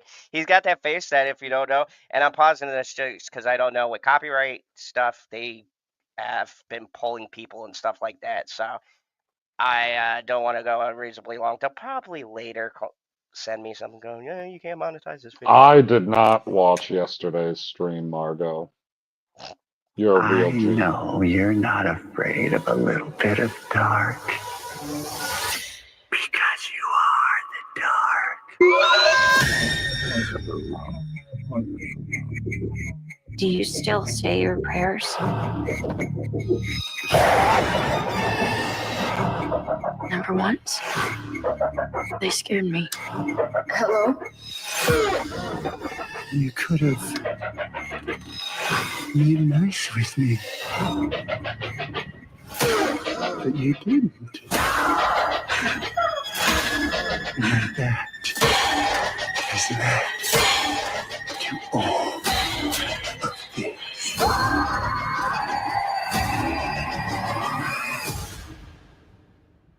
I'll be waiting. Fucking performance of the year by Nicolas And Cage. he doesn't kill anyone. They all kill themselves. Oh no, yeah. I like I said, we should do this as a watch along because how do I he does have a hand in it, but he doesn't directly do it. That's all I'm saying. Long Legs is one of the most chilling. This to me is the modern Silence of the Lambs. This to me is everything that I love about movies. Did you see the long shots? And when we watch it, you'll get a better sense. But another unique thing that Oz Perkins done. One, this is shot on 75 millimeter, which if you guys don't know, it's like an old school way of shooting film. And he does what's called long shots. And if you guys aren't into movies or whatever, long shots are when the director shows everything. Now, most people don't use this because they want to focus on characters. But this movie does something different. Anytime a character's talking, if there's more than one person in the shot, it doesn't matter. He pans all the way out and shows you everything. Now, what this does for this movie, because it's a suspense movie, is it makes your eyes get tricked into thinking that there's things that are there that aren't really there. It makes you look at everything in the frame. And it's intentionally done because when Longlegs starts to enter the movie, you are, as an audience member, trying to figure out where the fuck he is in the scene because he does such a great shot. And if you look, he will even throw in clues in the wide shot of things that are going to happen later or evidence or things like that. And the greatest thing about this is it's a detective movie. So you are figuring out what's going on as the Oh, so we're characters. following Blair Underwood? No, actually, Mika Monroe, the girl, she's the lead. Blair is her superior, Oh, okay. but you're following her. So as she discovers the Oh, clue, the you chick who's just learn. walking outside the cabin is also a detective? Yes. Okay. Thank you, Kremel. Says Nick Cage does it again brilliantly. Yes. Nicolas Cage, did you hear his voice? It is so fucking disturbing when this man talks. He's like, that, and the dialogue you heard that in a particular scene, but where he's like, "You should have listened to me." It's like he does that kind of this kind of talk. And now on the paper, this sounds like ridiculous. Like you're like, "Oh shit, Nick Cage being Nick Cage," but when you add that with the music and the atmosphere, and there's some moments where there's no sound, the director does not have any sound in the background and you just have a really quiet scene of like people looking at stuff and stuff like that. And he doesn't, the trailer added that jump scare bullshit, but this movie has no jump scares. The scares and the shocks come from shit just happening. There won't even be a noise to tell you that someone's like a scene where someone's getting killed. They showed it in the trailer, right? That comes out of nowhere and there's no sound for it. You just hear the axe crunching in the back of someone. And you're like, holy fucking shit. Where did that come from? Because he doesn't give you any sound cues. You just see this normal family, things are going well, and then they fucking snap and full chaos ensues. And you're like, what the fuck is happening right now? And it's that keeps you in this movie because you want to know what the fuck is going on. Because every time you get a piece of the puzzle, you get one piece and about 50 more fucking questions until the very end of the movie. And the brilliant part of this movie, and I've had to actually do a video explaining the movie in great detail because even people didn't get it. And I said, you have to watch the movie more than once. But the brilliant part of this movie is everything in this movie, right up to the ending, is explained to you. He just doesn't give it to you. You have to be a detective and find the clues. When she misses something, you miss something because you weren't looking for it, but neither was the character. But I guarantee you, by the end of the movie, when it all comes together and you go back through and you rewatch, the clues were always there. What was going on, what the whole thing is about, everything was always right in front of you. You were just so busy looking at everything else, you got distracted. And that's the brilliance of this movie. And that's what a good detective movie should be. The clues should all be there, but it should force you to be a detective with them and figure it out. It's like you're trying to solve this murder case with the detectives. And despite knowing what the outcome is and everything else, the ending will still make you go, what the fuck? It's one of the biggest what the fuck endings I've seen in years. And once again, this is one of those movies when you get to the end is going to greatly impact how you feel about the movie because either you're going to like it or you're going to hate it. And I've seen it ranged, there's no in between. Either people really like it because of the end of the movie or they really fucking hate the end of this movie. But I enjoyed it. And it was so obvious once I went back through 2 times because there was things I missed. I was like, "What the fuck?" And then I rewound it and I looked. I go, "Oh!" And he tells you everything. He tells you what this is. You just got to be a detective and find it. It's one of the most brilliant filmmaking things I've seen in years. And did I mention Nicolas Cage is fucking phenomenal in this movie?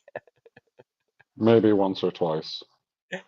Yeah, he got and yes, Argo, it is the truth. Like the old movies, they would make you think, yes, this is a movie that doesn't hold your hand. It doesn't treat you like a fucking idiot. How many movies, PB, have we seen where people will stop in the movie and explain what's been happening in the movie.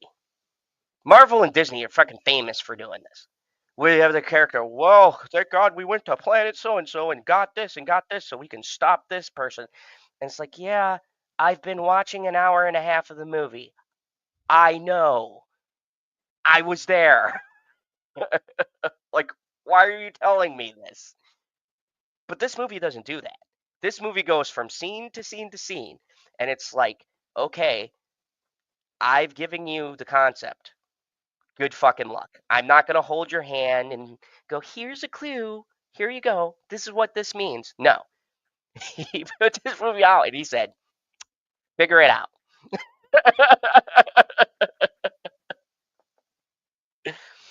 And it was great. It was great. And it amazes me that this movie was so disturbing that it disturbed Nick Cage, who played this role, who knows that this is just a character. And he said, he did an interview for this movie, and he goes that he will never ever play a character this dark ever again.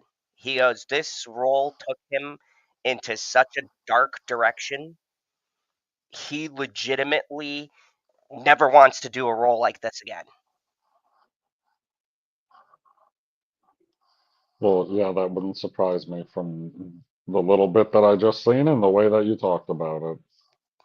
Oh yeah, this is one of those roles where Nick Cage disappears, and it's like a Heath Ledger Joker, right? It's one of those roles where you could see the actor goes into such a dark place. They'd be like, "Yeah, man, I would need a fucking cocktail and a couple of fucking drugs after doing a role like that." Um, this movie is brilliant. It is called Long Legs. So if you get a chance, tonight, uh, PB, if you're up for it, I don't know what time would work for you, but I think tonight to end the new year, we will do a special watch along for this I number don't know one what I movie. got going on, and I don't know at what time. All right, cool. So you won't know when it's coming, but it will come. Never mind. That's too That now you're talking about a different movie list again. bad. That's yeah. So I think tonight would be a good night to watch this because I watch your take on it and see if you agree with me that this deserves the number one spot. So far, just from the trailer I showed you, what do you think? What are your thoughts? Give us a little It's got potential for being a top 10 movie. awesome, cool. I mean, now, to be fair, I'm not Tanya, so anything with Nicolas Cage has the potential of being a top 10 movie. And then he put the creepy voice on, and I was like, okay. Real old suspense movie making, yes, Carmel. I 100% agree. Uh, but yeah, so let's go over my list one more time. What I'm gonna did give you. Krumel say? He said it is real old suspense movie making. Like, Oh, and he said Nicolas Cage was brilliant in it, which 100% agree. But yeah, so uh, I don't know. Tonight, look for us to do a watch along. What time? We don't know. This is come on. This is the Phantom Zone. You don't come here for time, yeah, or order or functioning hosts. My God, if we ever change, I we think functioned.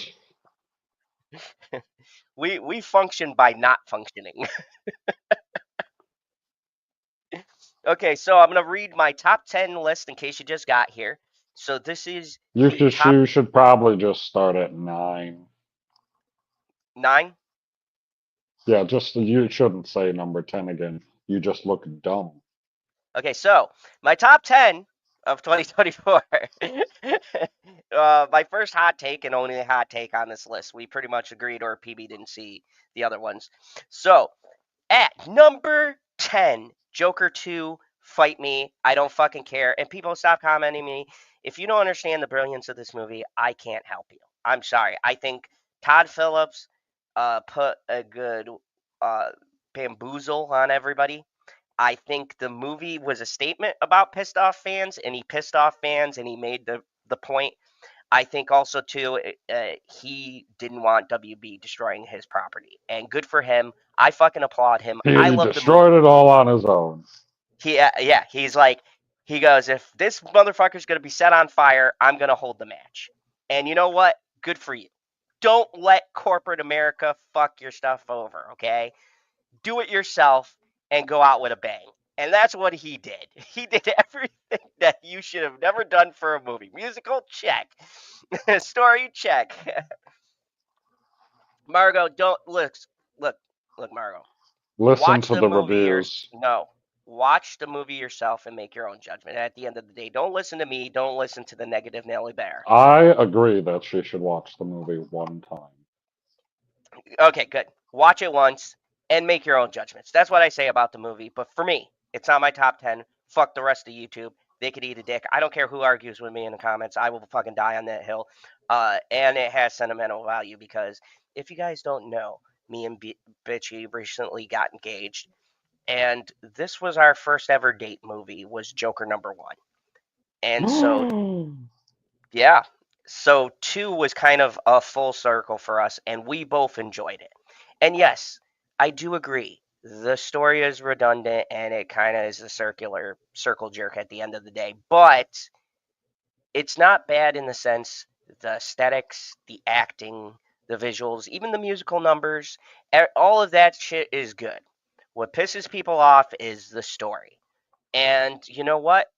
I think people are looking at the story the wrong way. So, uh, do I have a bit of a bias? Yes. But I will fucking die on this hill. Yes, sentimental, exactly. And so I will die on this hill. And I'm not the only person. There's been a couple of YouTubers now, and the man himself, Quentin Tarantino himself, who Ooh. unironically said yes, he agrees. And I always knew I loved Quentin Tarantino for a reason. The man is a genius and he gets it. So if the genius filmmaker Quentin Dude, well, Tarantino, oh, hold on. Like, if you have to say that you like it unironically, like if you have to add that part, that means that the consensus is so wide that it's bad that you have to make clear that you aren't trolling. yes, and I unironically, That's so bad. okay, put me full screen again. Okay. So I've said, so I've said my piece about the fucking Joker 2, and I'll die on that hill. And next year I'll revisit it. And when more people come to my side, you're all going to see what I was talking about. And Zod will be right again, as I am, because villain. Anyways, number 10, Joker 2. Number 9, Boy Kills World. This has Bill Skarsgård. It's a great movie no one's seen. If you haven't seen it, check it out. Um, you can also Oh, check out Monk. don't bury the lead. Don't bury the lead. It's got Archer's voice. Oh, yeah. And it has Archer's voice over Bill Skarsgård. So Or Bob's Burgers. he's a deaf mute who wants to take down an authoritarian government who killed his parents. So, and I'll leave you with that. And there's actually a really good plot twist in the middle of the movie that you will never see coming because it was so obvious that I didn't see it coming. Definitely check out Boy Kills World. Number 8 is Monkey Man. Boy Kills World. The way that you just described it sounds like a reverse spin on Batman. Yeah. Ah, yeah. Huh. You gave me something. You know what? We could. These are watch-alongs we can have for next year. Like the government Because is just like the corrupt mafia in Gotham. That's who killed his fuck, family. now you're gonna have me Now thinking he's about that. getting revenge by Number bringing 8 justice and is order. number 8 is Monkey Man, directed by Dave Patel. When you look it up, you're gonna see a lot of comparisons to John Wick, and I want to say this again because I've said it 1,000 times because reviewers won't tell you this is not John Wick. So if you go in thinking it is, you're gonna be very disappointed. But if you go in looking for a solid revenge thriller, this is a great movie. Now, PSA warning: there is a very heavy scene in this that has an assault. Now, they don't show the assault but they imply and something happens afterwards that makes that even worse. It's in there for a reason. It's the main character's motivation. There's a very specific reason why the scene is in there that is directly tied to the main character and a scar that he has. So it's there for a reason. But I just want to warn you guys because I don't want you to be blindsided like I was. I went into this with watching little as I did at trailers and didn't watch any reviews and just go in blind. It's a good movie, but be warned that scene is in there. You can skip past it. It's on Paramount or one of them now. So definitely check out Monkey Man. It is visually a wonderful movie. The only negative I had and why it's lower on my list is because it's got a lot to do with the Indian culture, and I don't understand half of the government and political shit that's involved with it. I know it's a thing in India. I heard a lot of Indian people say it's accurate.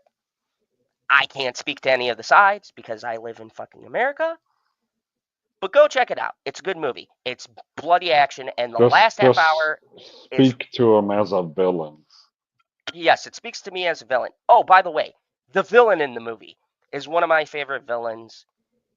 Uh, it currently right now, besides my number one. This would be like 1-2, like the cop. You'll know what I mean. There's a big motherfucking, the biggest Indian man I've ever seen in my life who's the cop in this, who has done some horrible shit. That's basically the main antagonist of this movie. He is so fun to watch because he is so comically evil. Like mustache twirling, but just so gross. Just yeah, definitely check out Monkey Man. It's great. Now, number 7, which we both, me and PB, agreed on. One of the funnest action movies of this year, The I Beekeeper. If you didn't. have not, Oh, I thought you were saying Monkey Man. no, I was no, like, I didn't see Monkey Man. Yeah, Beekeeper's great. Beekeeper, check this movie out. You will have a blast. This is Jason Statham being Jason Statham. Don't piss off people tending Dude, he's bees. so funny in the movie. He's Oh, funnier he's than he is in the Transporter. oh yeah, while still being like, I'm gonna set you guys No, on like fire. he is 100% all the time that he's funny. He is 100% serious, and then he does exactly what the fuck he's saying he's going to do, and then he just goes and does it. You're like, he ain't gonna do that. That seems a little extreme, and then he goes and does it, and you're like, well, I He's like, guess I'm that gonna did take this happen, phone. didn't it? I'm gonna take this phone and I'm gonna smack you in the face with it.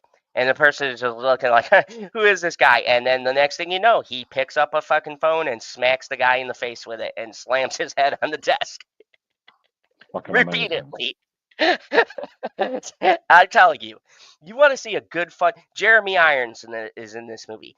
That dude from the Hunger Games who's funny and in every movie. He's in Five Nights at Freddy's. He's in this See, movie. Jeremy Irons is also hilarious when he's being 100% sincere because he's one of the people that's like, what, you ran into a what? A beekeeper? Oh, kiss your ass goodbye. He's like, you're fucked. What do you want me to do about it? He's like, Right? I'm I on was your like, payroll. Not anymore. I told you not to fuck around, and now you're gonna find out. He's like, look, the best we can hope for is we fucking hide you. Oh man, Dude, that check out The movie's so good. Beekeeper. It was great. I remember. I think I showed PB. We did a watch along for it. We there isn't there. Yeah, I think we have a watch along for it. I'm pretty sure we Maybe. do. But yeah, we did a watch along. PB had a blast with this. I had a blast. Check out The Beekeeper. It's a fucking treasure. It was one of those movies in 2024 where we needed a good movie, and Jason Statham delivered. He said, "Hold my beer, you shitty movies. Let me show you how it's done. I'm gonna go and I'm gonna fuck up some people, and we're gonna have a fun time." And that's what we did. Number 6 is a movie that is very popular. I've got a lot of views on the video, but I don't hear a lot of people talking about, and that's Love Lies Bleedings. This has Ed Harris, Daniel O'Brien, or Katie O'Brien. This has Kristen Stewart. This movie should be an award contender. Now, I warn you, this is an RC film. It's by A24, but this movie is incredible. It takes place in the 80s with the bodybuilding craze. This is a phenomenally acted movie. With a caveat, the end of this movie gets weird. So I'm just going to warn you now. This movie is grounded till about the last 20 minutes. And then it goes full fucking nuts. And there's a specific reason why both of the people you are seeing the movie through take a massive amount of drugs. And so everything you view at the end of the movie is basically in the eyes of someone high out of their fucking mind. So you don't know what's real and what's not. I can assume what happened, but I can't 100% tell you. And I've seen the movie like 3 or 4 times.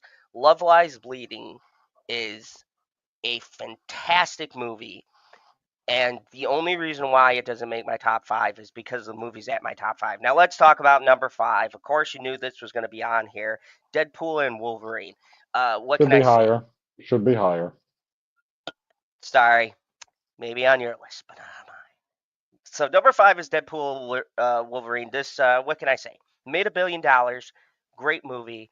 Reynolds and Hugh, you can tell they're friends in real life when you watch this. Like, this is like two buddies shooting a movie where they just gave him money and said, go nuts. Yes, it's superhero stepbrothers. It is. It really is. This movie Worldwide. this movie is what Marvel fans have wanted for the past, what now, going on 2 years, PB? God, it's been depressing being a fan of Marvel. I'm happier being a DC fan these days. You'll see when you see my top television shows of this year. We'll But see. Superman looks a little underwhelming. I disagree. He Hard used to disagree. be fucking Henry Cavill. Dude, get over it. It's like they Henry's fucking gone. shrunk him. He doesn't even look as big as fucking Tyler. Hey, Christopher Reeves didn't look big, and he's the greatest Superman Yes, of he all did. time. Yes, he He was does. tall. He's tall. He's not muscular. Oh, you don't. Yeah, but that height makes a difference. That's what I'm saying. Like Tyler isn't particularly tall, but he's more muscular, and the suit makes him look good. Like the suit in this movie does not make Superman look good. Okay, we can You need a agree. new Taylor. But you can't tell me that's not Lex Luthor. You can't tell me that is I not. haven't. I haven't seen him. I only seen Superman. I haven't even watched the trailer yet. Okay, we gotta watch the trailer because Nicholas Hoult is the Lex Okay, Luthor well, I've wanted. keep counting down your top 5 here, top 10. Yeah, we could argue about this forever. Number 4, Transformers 1. This is a movie that came out of left field for me. This is probably a pick that Bitchy would have had on here. And I had to give it credit. This movie was great. If you guys haven't seen it, Transformers 1 is not just a family movie. Like, when you think animation, it's got very dark themes. It's very surprisingly heavy for it's supposed to be a kids animation, but it deals with a lot of dark themes, and the voice acting, the animation is gorgeous. A lot of money went into this movie, and I really want people to see this so that they make a sequel because this movie was brilliant. It brought Transformers back for me. I want to see these characters again, and I will tell you, when you watch this movie, the end of the movie does not make you hyped. Then you're not a fan of Transformers because when he stops and he says, "I am Megatron," chills, chills. I was like, "My boy's back. Let's go. Fuck you, Optimus. Get him." but I'm not gonna lie. Optimus had me going too. Optimus hit me in the feels with his like, heroic bullshit. Like, we are better than this. Like, fuck you, Optimus. Okay, you fucking Fucking doomed told planet. you. I fucking told you. Yes, thank you. Crypto is awesome. I don't look. I know Henry's hot, but get over it, people. Okay, Henry's gone. I love him. I love Henry. I love It Henry of everything he has nothing to do with the level of does. attractiveness of the man. But okay, let's move on because that's whole shit. Anybody, all the ladies watch Man of Steel. Please tell me you weren't watching it because of that scene where he had his shirt off. because I'm not gay, but I'll tell you what, I was like, damn. Okay, so let's not kid ourselves. Henry's a very good-looking man. We're talking about the stature of a man. The point is, okay, so when I picture Superman, do you know what I picture in my mind? I'll take you off the screen here. You know what I picture in my mind when I picture Superman? I bet you can guess. Uh, no, I can't because I'm General Zod and I hate Superman by Fucking default. Superman animated adventures and Justice League Superman. Because it's essentially the same art style. Like, that is what I picture when I picture Superman in my mind. And then you look at every version of Superman there's ever been, from Christopher Reeve to Dean Cain to Henry Cavill and everyone in between. Tyler Everybody Hoechlin, that's going who to did a come very after. good Superman. Right. You look at all of them. None of them remind me more of the cartoon version of Superman And more than Henry Cavill. I give it to you. Yeah, I've said he's got the suit, And but the cartoon James Gunn version of Superman's not a particularly attractive man because he doesn't really have any facial features. It's just a fucking square jaw. with the fucking stupid curl. Oh, don't get. Okay, God damn it. My number 3. Put me back up on the big screen. Number 3. Okay, so my number 3, Goodrich. You guys have probably never heard of this. This dropped super secretly towards the end of the year. This might be Michael Keaton and Mila Kunis' best performances.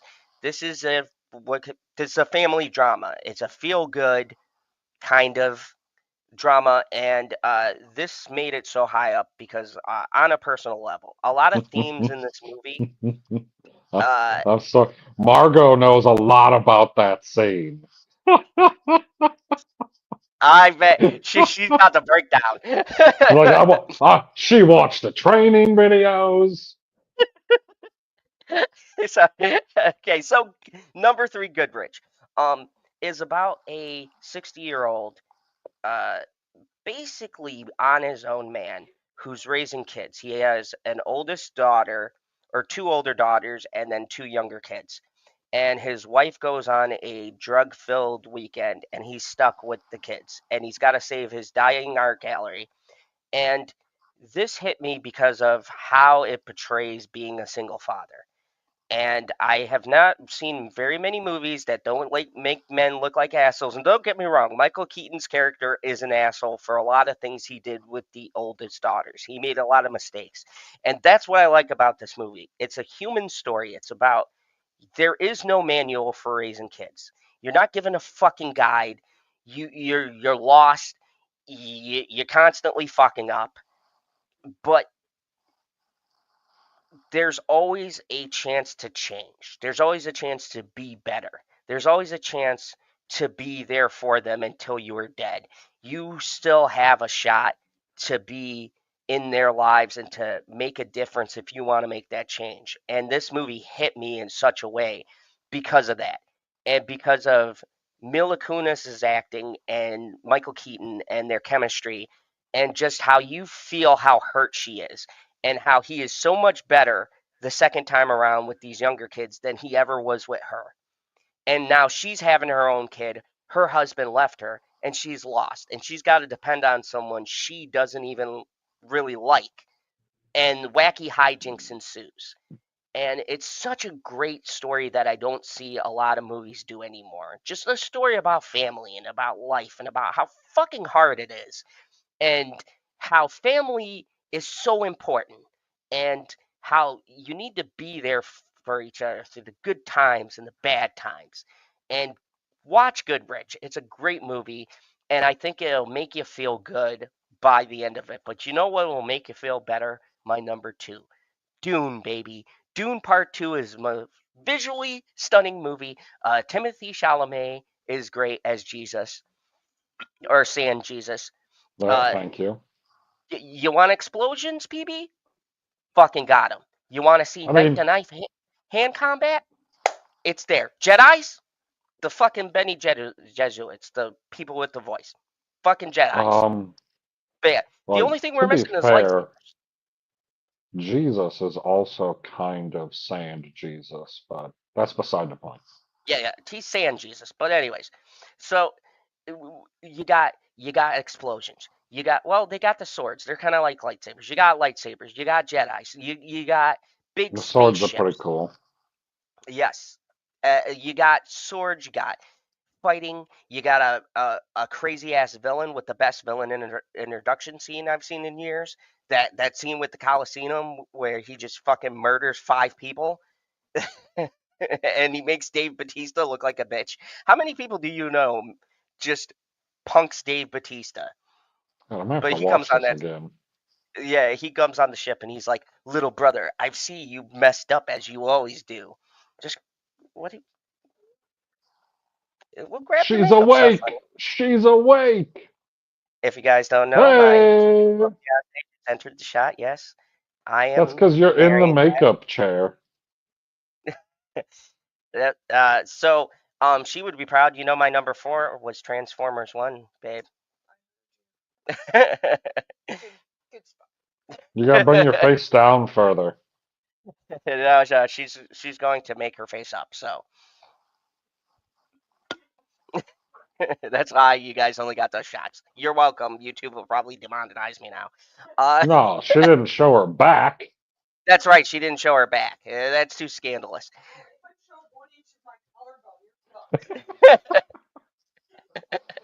Oh, the old collarbone.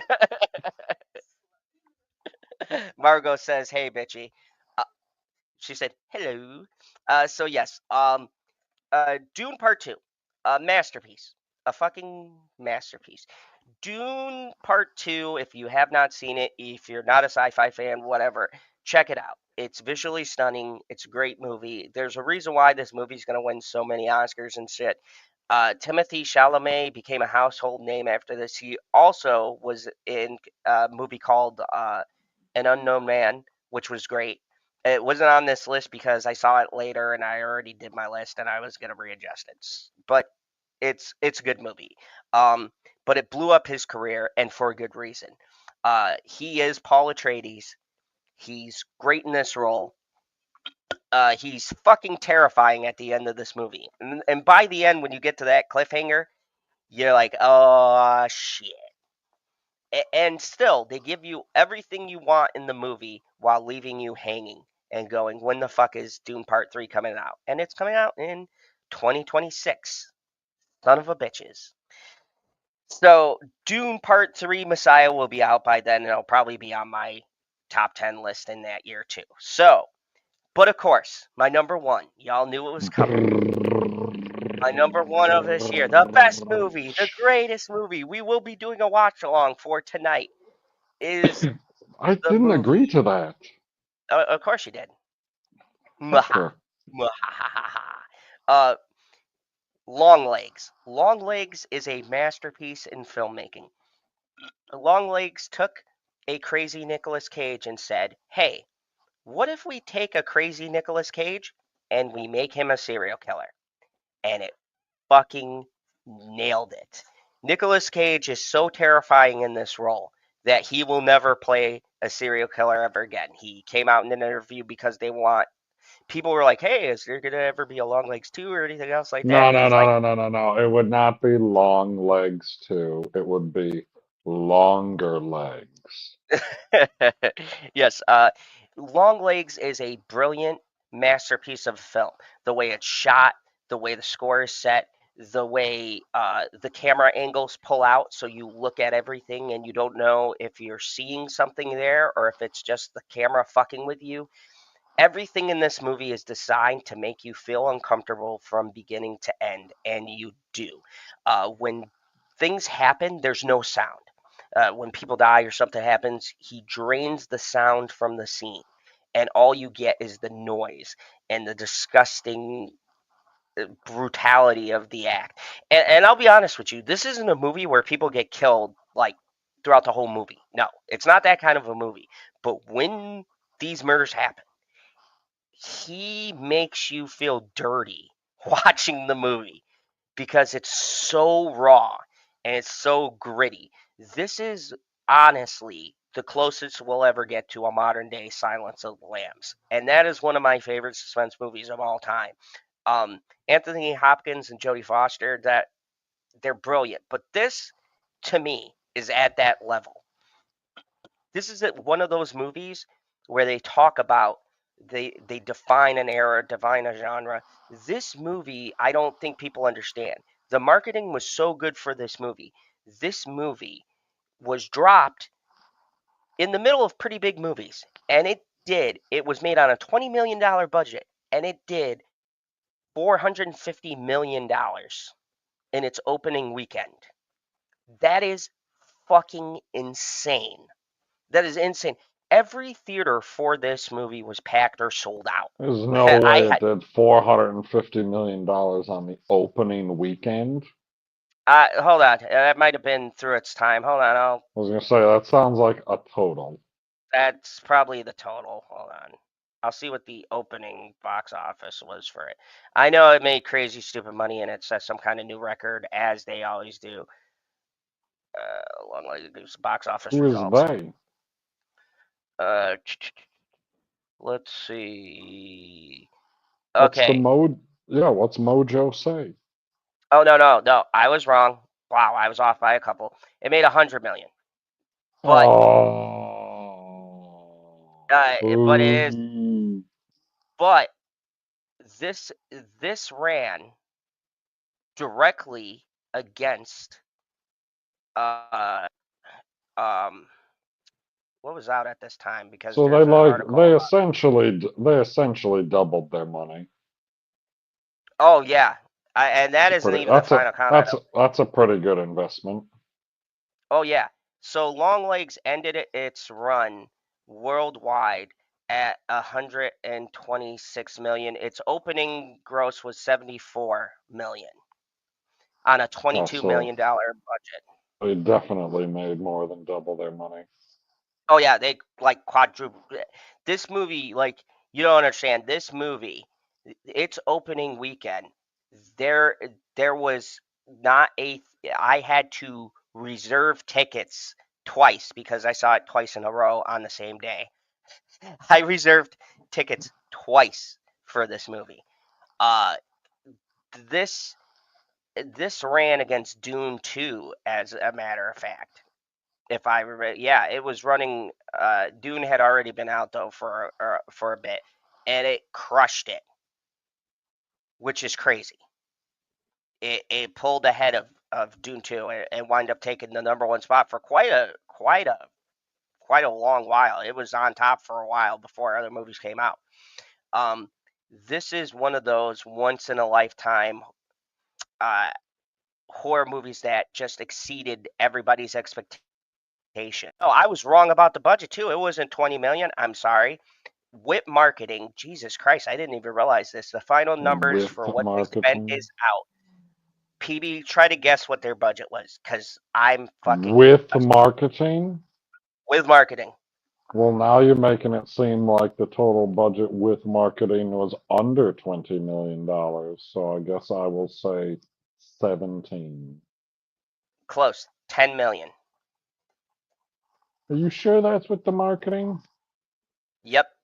It says budget with marketing under $10 million.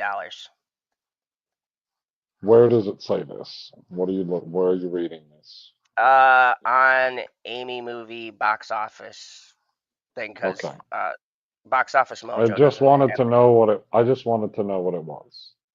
Because I don't know where they're getting the number from, but they got it from somewhere. Yeah, and these numbers come from Variety, because it says, according to Variety, the film was produced under 10 million budget, and the studio spent. Okay, so yes, I was right about 20 million. It was a $10 million budget, but they spent 10 million on the marketing, so that's the 20 million. So yeah, it was 20 million altogether. Then they made way more, because I was thinking, obviously, because you double the number, I thought it was 40 million. Because 20 and 20, but it was 10 and 10. It was 10 and 10. And AW did the best marketing for this, because they did short clips where they just showed you crime scene photos and they flashed Longlegs and they put Nicolas Cage, and everyone was like, whoa, okay, what? And and it worked. And this is an example Nicolas that Cage has long legs. this is an example for Hollywood. PB, how many big budget movies flopped this year? We can't even count. We have Borderlands. 72. That'd probably be right. Everything Marvel put out except for Deadpool and Wolverine, but everything else flopped. Everything Disney put out flopped. Venom didn't flop. What? Venom didn't flop. Venom's by Sony. That's not It's connected a to. Marvel movie. No, even Sony said they're not connected to Marvel. That's the issue that I have with the movie. No, it is a Marvel. Like, it says Marvel at the beginning. Like, I understand that it's a Sony movie, but your Sony point was execs like, specifically said their universe had nothing to do let me with finish. Your point was that no big budget ones were making it, and Venom did. Okay, well, that's by Sony though, not I'm Marvel. That I was talking pretty sure Mufasa's doing good too. That fucking thing. No, Mufasa actually got beat by Sonic 3. Think fuck you. It's only number 1 worldwide, but not in our box office. Domestically, it is number 3. Sonic has been number 1 for Jesus Christ weeks now, and it deserves it. Go see Sonic 3. Don't see Mufasa. I snuck into it. Biggest goddamn waste of my time. Go see Sonic 3. You'll have a fun time. Okay, we gotta wrap this up so I can eat some What? cheesy bread.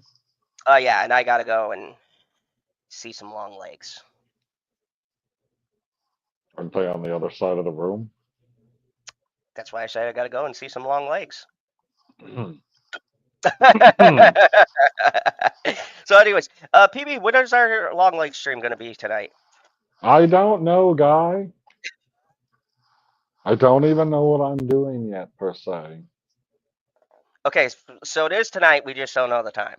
No. If I'm busy all night, it will not be tonight. Okay, so folks, tonight, whether or not PB is here, Okay.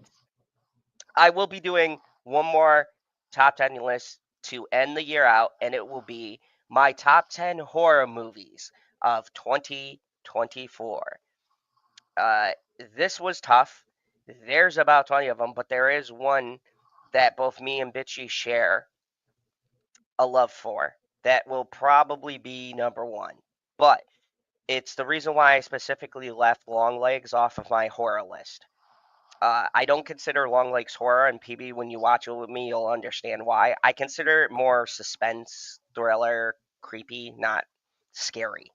So, but I know some people who this terrified them. Thank you. I know that this movie terrified them, but God damn it.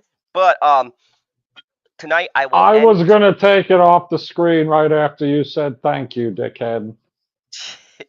But I'm gonna end this year out with my top 10 horror movies, and I might combine it with my top 10 shows of 2024. And if you've been on my channel and heard me and PB talk about a specific show, you should already know what my number 1 is gonna be. If you've been following me for a couple of weeks and you followed me in PB's glowing review, you should already know what my number 1 show of this year is going to be. But maybe you don't. So join me. City ain't made for an honest man to get ahead. No, it ain't. We got to take what we want, PB. We got to fucking do it. Fucking forget about it. We're going to go. We're going to make some moves. We're going to grab some mozzarella. It's gonna be pasta. bigger than bliss. It's going to be bigger than bliss. Bigger than bliss.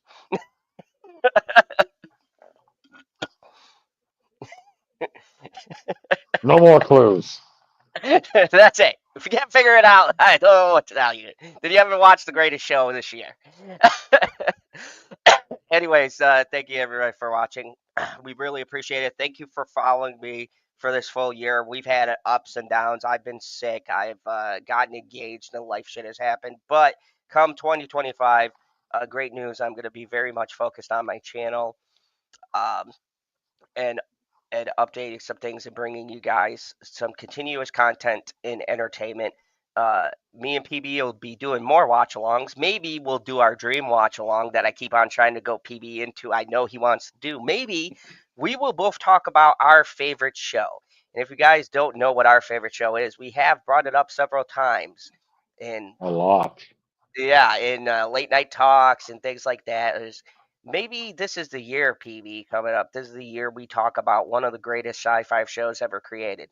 I know what you guys are thinking. Is Star Trek? Is it? No, Yeah, it is there's based. 365 days in a year, and there's like 340 something total episodes, maybe 350, So, maybe so it'll take 350 us something. into 2026 to finish it out. But I It'll think, take us until 2040. but I was thinking, me and PB would introduce you guys to Stargate, one of our favorite sci-fi shows, full stop, ever created. Um, it never got bad. It actually ends satisfying. It only got good. It got better actually as the seasons went along. Like when you go from season 1 to like what, season 12? God damn, how many seasons are 12? I want to say there's 12, right? There are 10 of SG-1. Okay, I'm including all the other stuff then. Because then there's Atlantis, Well, then there's there's 17 total universes. seasons. Yeah, but I think we should do an epic watch along of Stargate in its entirety Yeah, we and should. follow the best character, Michael Shake's character. What? You think Uh, Daniel Jack? We got it. No, this is a whole different no, discussion. no, no. Daniel Jackson. Let's be real. He's the best. Right, he was the best. That's Full why season 6 was so fucking good. Fuck you, guy. I love season 6. stop. No, Season 6 is when he left amazing. the show, there was a hole in my heart. I almost didn't make it, but then he makes his grand Whatever. return. I don't. Right. I was like, oh yeah, like big hole in my heart, and then Corin Nemec shows up, and I was like, hole fucking filled. I see, like we're on the end of this because I hate him. I was like, you What? are not Daniel. You are stop trying to be Daniel. You will never He's be not. Daniel. He's nah. He's not Daniel. That's what makes it good. See, I don't understand your unreasonable hatred for one of the best characters put to screen. I don't I hate Daniel Jackson. He's just not my favorite. we all know who's both of our favorites. Correct. and and yeah, I've got the and we could watch them all on Amazon, so it'll make the watch along easier. Yeah, as And long they as got they're the still on Showtime there. version. Yeah, they're still on there, and they got the Showtime uncut first season, so you get the boobies. Uncut. Yeah, that was like it was like, oh, Showtime, I wish you kept. How different would it be? How different would the show have been I if don't it would know, have man. stayed? It got less adult as it went on in the first 5 seasons. Anyways, like there was. I don't know if there are any episodes with boobs after the first one. No, no, not really. But I think that's fine. Like, I think that it handles its themes very well, and you still No, have fucked up. there's not a whole lot of situations that would have called for it or where it would have not been out of place. Yeah, and I don't want them to do what they do with all their shows, where they make it edgy just to be edgy. Like, I want it to Right, still because be. and it's I mean what the of the what 2 hour runtime of the first episode, it's all of what 2 3 minutes total. I don't know. I kept on pausing and rewinding, so. Well, I mean it's the two different chicks. You got the first chick from the SGC, and he's like, no, she's not good enough, and then he murders her. Yep. I was like, oh, okay, I guess that's what we're doing. It's like, yeah, I don't need another slave death. And then he gets Daniel's wife, and he's like, oh, this one will work. And dude, like, it's just this. We're gonna make a real baby. I don't know what the fuck do they call that again? I can't remember off the top of my Oh head. God, it's been a I minute. feel like a bad fan right now. Oh, it's been a minute for me too, though. The last time, like, I haven't sat down and watched the complete series in quite some time. Like, I've watched different episodes here and there, like my favorites, but Well, I yeah, haven't. I needed which episode did I just watch? I watched an episode of Atlantis Sunday. You remember Sunday? Yes. Yeah, I needed a good cry, and that worked. Oh yeah, they have some emotional. They have some emotional, and surprisingly, like, there were so many episodes that you get to the end and you're Yeah, just like, they really got a hard on for making the emotional episodes about the fucking doctor though, because like the first one is Heroes with Frasier. very sure, yep. Like, oh And my then, God. And then like that. I don't know if there's a better two-part episode of television that has ever happened than with the way that that two-part episode ends. oh man, He names his fucking daughter Janet.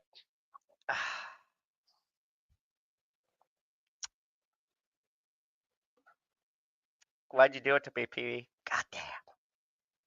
Let me Like, tell you, want to that's see real shit. emotions though? Did you watch the final episode of Superman and Lois? That's also on No. my best shows of this. Let me tell you, you want to fucking get Yeah, emotional? I was reading some stuff about it a couple weeks ago, and I was like, oh, I didn't realize that they decided to do the Death of Superman storyline in the show. Oh, and they did it well. And the ending. If you don't cry, I haven't cried like a little kid for fucking Superman in years. But I'm Tyler pretty Hoechlin's sure. just I don't know if narration. I watched the entire first season or like half of the first season when they took their break. Uh, Probably it was probably the first one because that was when they took their long break. But I No, would because tell you now. I started it and I like remember the whole, oh, Dad is spying on us with his super hearing. He's been doing it our whole lives. It's like, yep. Yep, pretty much. You haven't been getting away with shit. But no, I think that oh, and Lex Luthor, the Lex Luthor, oh, brilliant, brilliant. By the end of this season, I go CW will never ever again have any great show. That was the last great show. That C CW I think is dead. Just in general, someone brought them, but No, but they started a new show and the star is Chad Michael Murray, so everybody's gonna come back. I don't even remember what it's called. yeah, my point exactly. It's called the show that no one's gonna watch. Like Superman and Lewis ended great, and they had the balls to do something that I didn't think they could do, but it was last season and it made sense. That was the biggest thing. They played a ballsy card and they made it work and they pulled at your fucking heartstrings.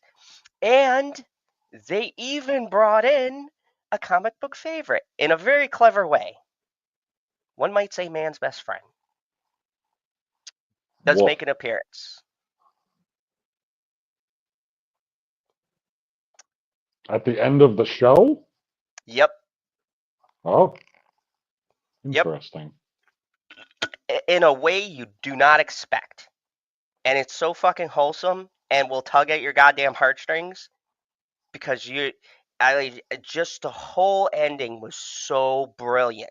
And I said, where did you get these writers? Like, did you did they accidentally fall into like I don't think these writers realized they were going to work for CW because the writing for this show is too good for the CW. Like I watched this whole show through it. I said, this is what the CW used to do. Remember Smallville? This is what we had. When people ask, So "Oh, why do you like Smallville?" Because they used to write like this. It used to be good. You used to give a fuck about your characters. I'm not gonna lie, of all of the superpowers that Superman has, I feel like the Yes. most underrated one that he has puts Caesar Milan to shame because I have never trained a dog in that fashion before to be like, the 100% obedient and is doing exactly what you want them to all the time. Like, I've trained a dog to do some tricks and shit like that, and to listen, like, in a general aspect, like, yeah, sometimes they get a little too excited, whatever. It's a fucking dog. See you, Carmen. But this guy trained a dog how to use superpowers? Yeah, I mean, Like, holy, that is next level dog training. Like, Caesar could learn a thing or two from Clark Kent. now in Superman and Lois, I will say Crypto is in Nobody there. has ever made that point in the history of the world, just so you're aware. Here first. Just so you know, oh yes, I will say bye to Bitchy for you. Thank you, Carmen, for stopping by. Bye, But yeah, bitchy. if you haven't seen Superman and Lois, check it out. It's a great show. I just warn you now, get a box of tissues for the final episode because you Ah, are gonna lose Lois your shit. ain't that hot. I don't need a box of tissues. Oh, ooh, her storyline. Oh, you haven't gotten there yet. I don't care Oh, about her storyline. She is the least attractive Lois Lane we've ever had. I will tell you, but she is the best as far as nailing the character of Lois. You get what I'm saying, like the bossiness, the you know charisma. She's got Well, charisma. I want Terry Hatcher back. Everybody wants Terry Hatcher back. We can't have Terry Hatcher. Yes, Terry Hatcher was the best Lois. Now, was she the best Lois? Eh, No, she no. was a good Lois.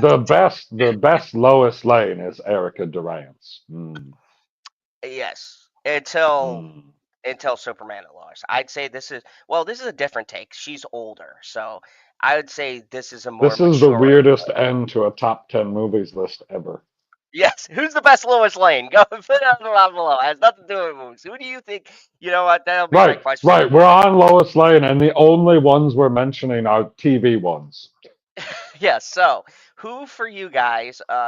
Leave it for me either in the comments in the chat Yeah, or if you made it this far in the stream or on the replay, who's the best uh, Lois Lane? who's the best Lois Lane? Put your picks. Could be. Should we throw the movies in there or just leave them out there? You Just the can, TV show. yeah, throw them all in there. Yeah, from any iteration of Lois Lane. You guys let me know who is your favorite Lois Lane. Lewis? Lois. You said Lewis. Forget about it. All right, I'm just trying No, to. I put Erica Durance at the top for sure. I Then I probably goddamn, I put might be Terry Hatcher, and then I probably put Amy Adams. Eric Duran. I definitely put it, and I put Terry Hatcher. Yeah, and Amy Adams. Yeah, I put that. Goddamn, I think we have the same list. Cause no I one can't beats even Smallville. remember who in the fuck is who's Lois Lane in the Brandon Routh Superman. Oh God, that was so forgettable. I forgot who I don't even I remember. It's remember. my favorite Lex Luthor, Kevin Spacey. Oh, Kevin Spacey. He's the only Crushed it. fucking good one. Like, Brandon Routh ain't bad, and then he's really good when he does Superman in The the crossover. crossover. Yeah. But The, Lex Luthor makes that movie. oh yeah, without a shadow of a doubt. Kevin Spacey The only was cool thing Superman does in the movie is get shot in the eyeball. yeah, and then the bullet bounces off of his retina or something. It was Yeah, it's sweet as hell. crazy. I love that shot. Yeah, I think that movie's a lot better than people give it credit for. To be honest, I think it had a weird story, but I think the movie is far better than people remember it being. I don't know why it's hated so much, to be honest. I never have understood because visually, tone Pretty wise, it good. feels like a Superman movie. So I don't know. I don't know why people hate that movie so much. Like, and people hate it. Like, they hate that movie. And we have a world where fucking Jesse Eisenberg was Lex Luthor. That to me was the biggest tragedy. Yeah, PB knows the worst Lex Luthor of all time. of all fucking I'm time. hip. I can play basketball. Oh, look at this. The fuck, Junkie. man? Like, one thing I never thought I'd see Lex Luthor doing is hooping it up. It's like, who, who, who the fuck is that?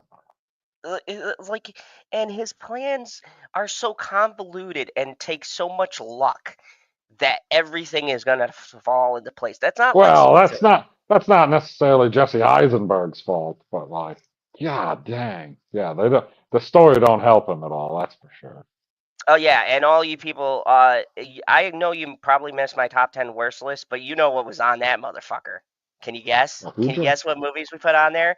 TV, the What's up, fucking biggest. Cotton? We're gonna go fucking harvest wheat for 3.5 hours. You got here just in time for the end of the stream. Hey, oh, he's been lurking. I believe him. Oh, Cotton Collar's lurking. He's always here. okay. Either way, Okay, so I told you I was hungry a while ago. okay, so the bear's hungry and he might fucking eat my live icon with his, and then I'll disappear forever in the Phantom Zone. So thank you everybody for watching tonight.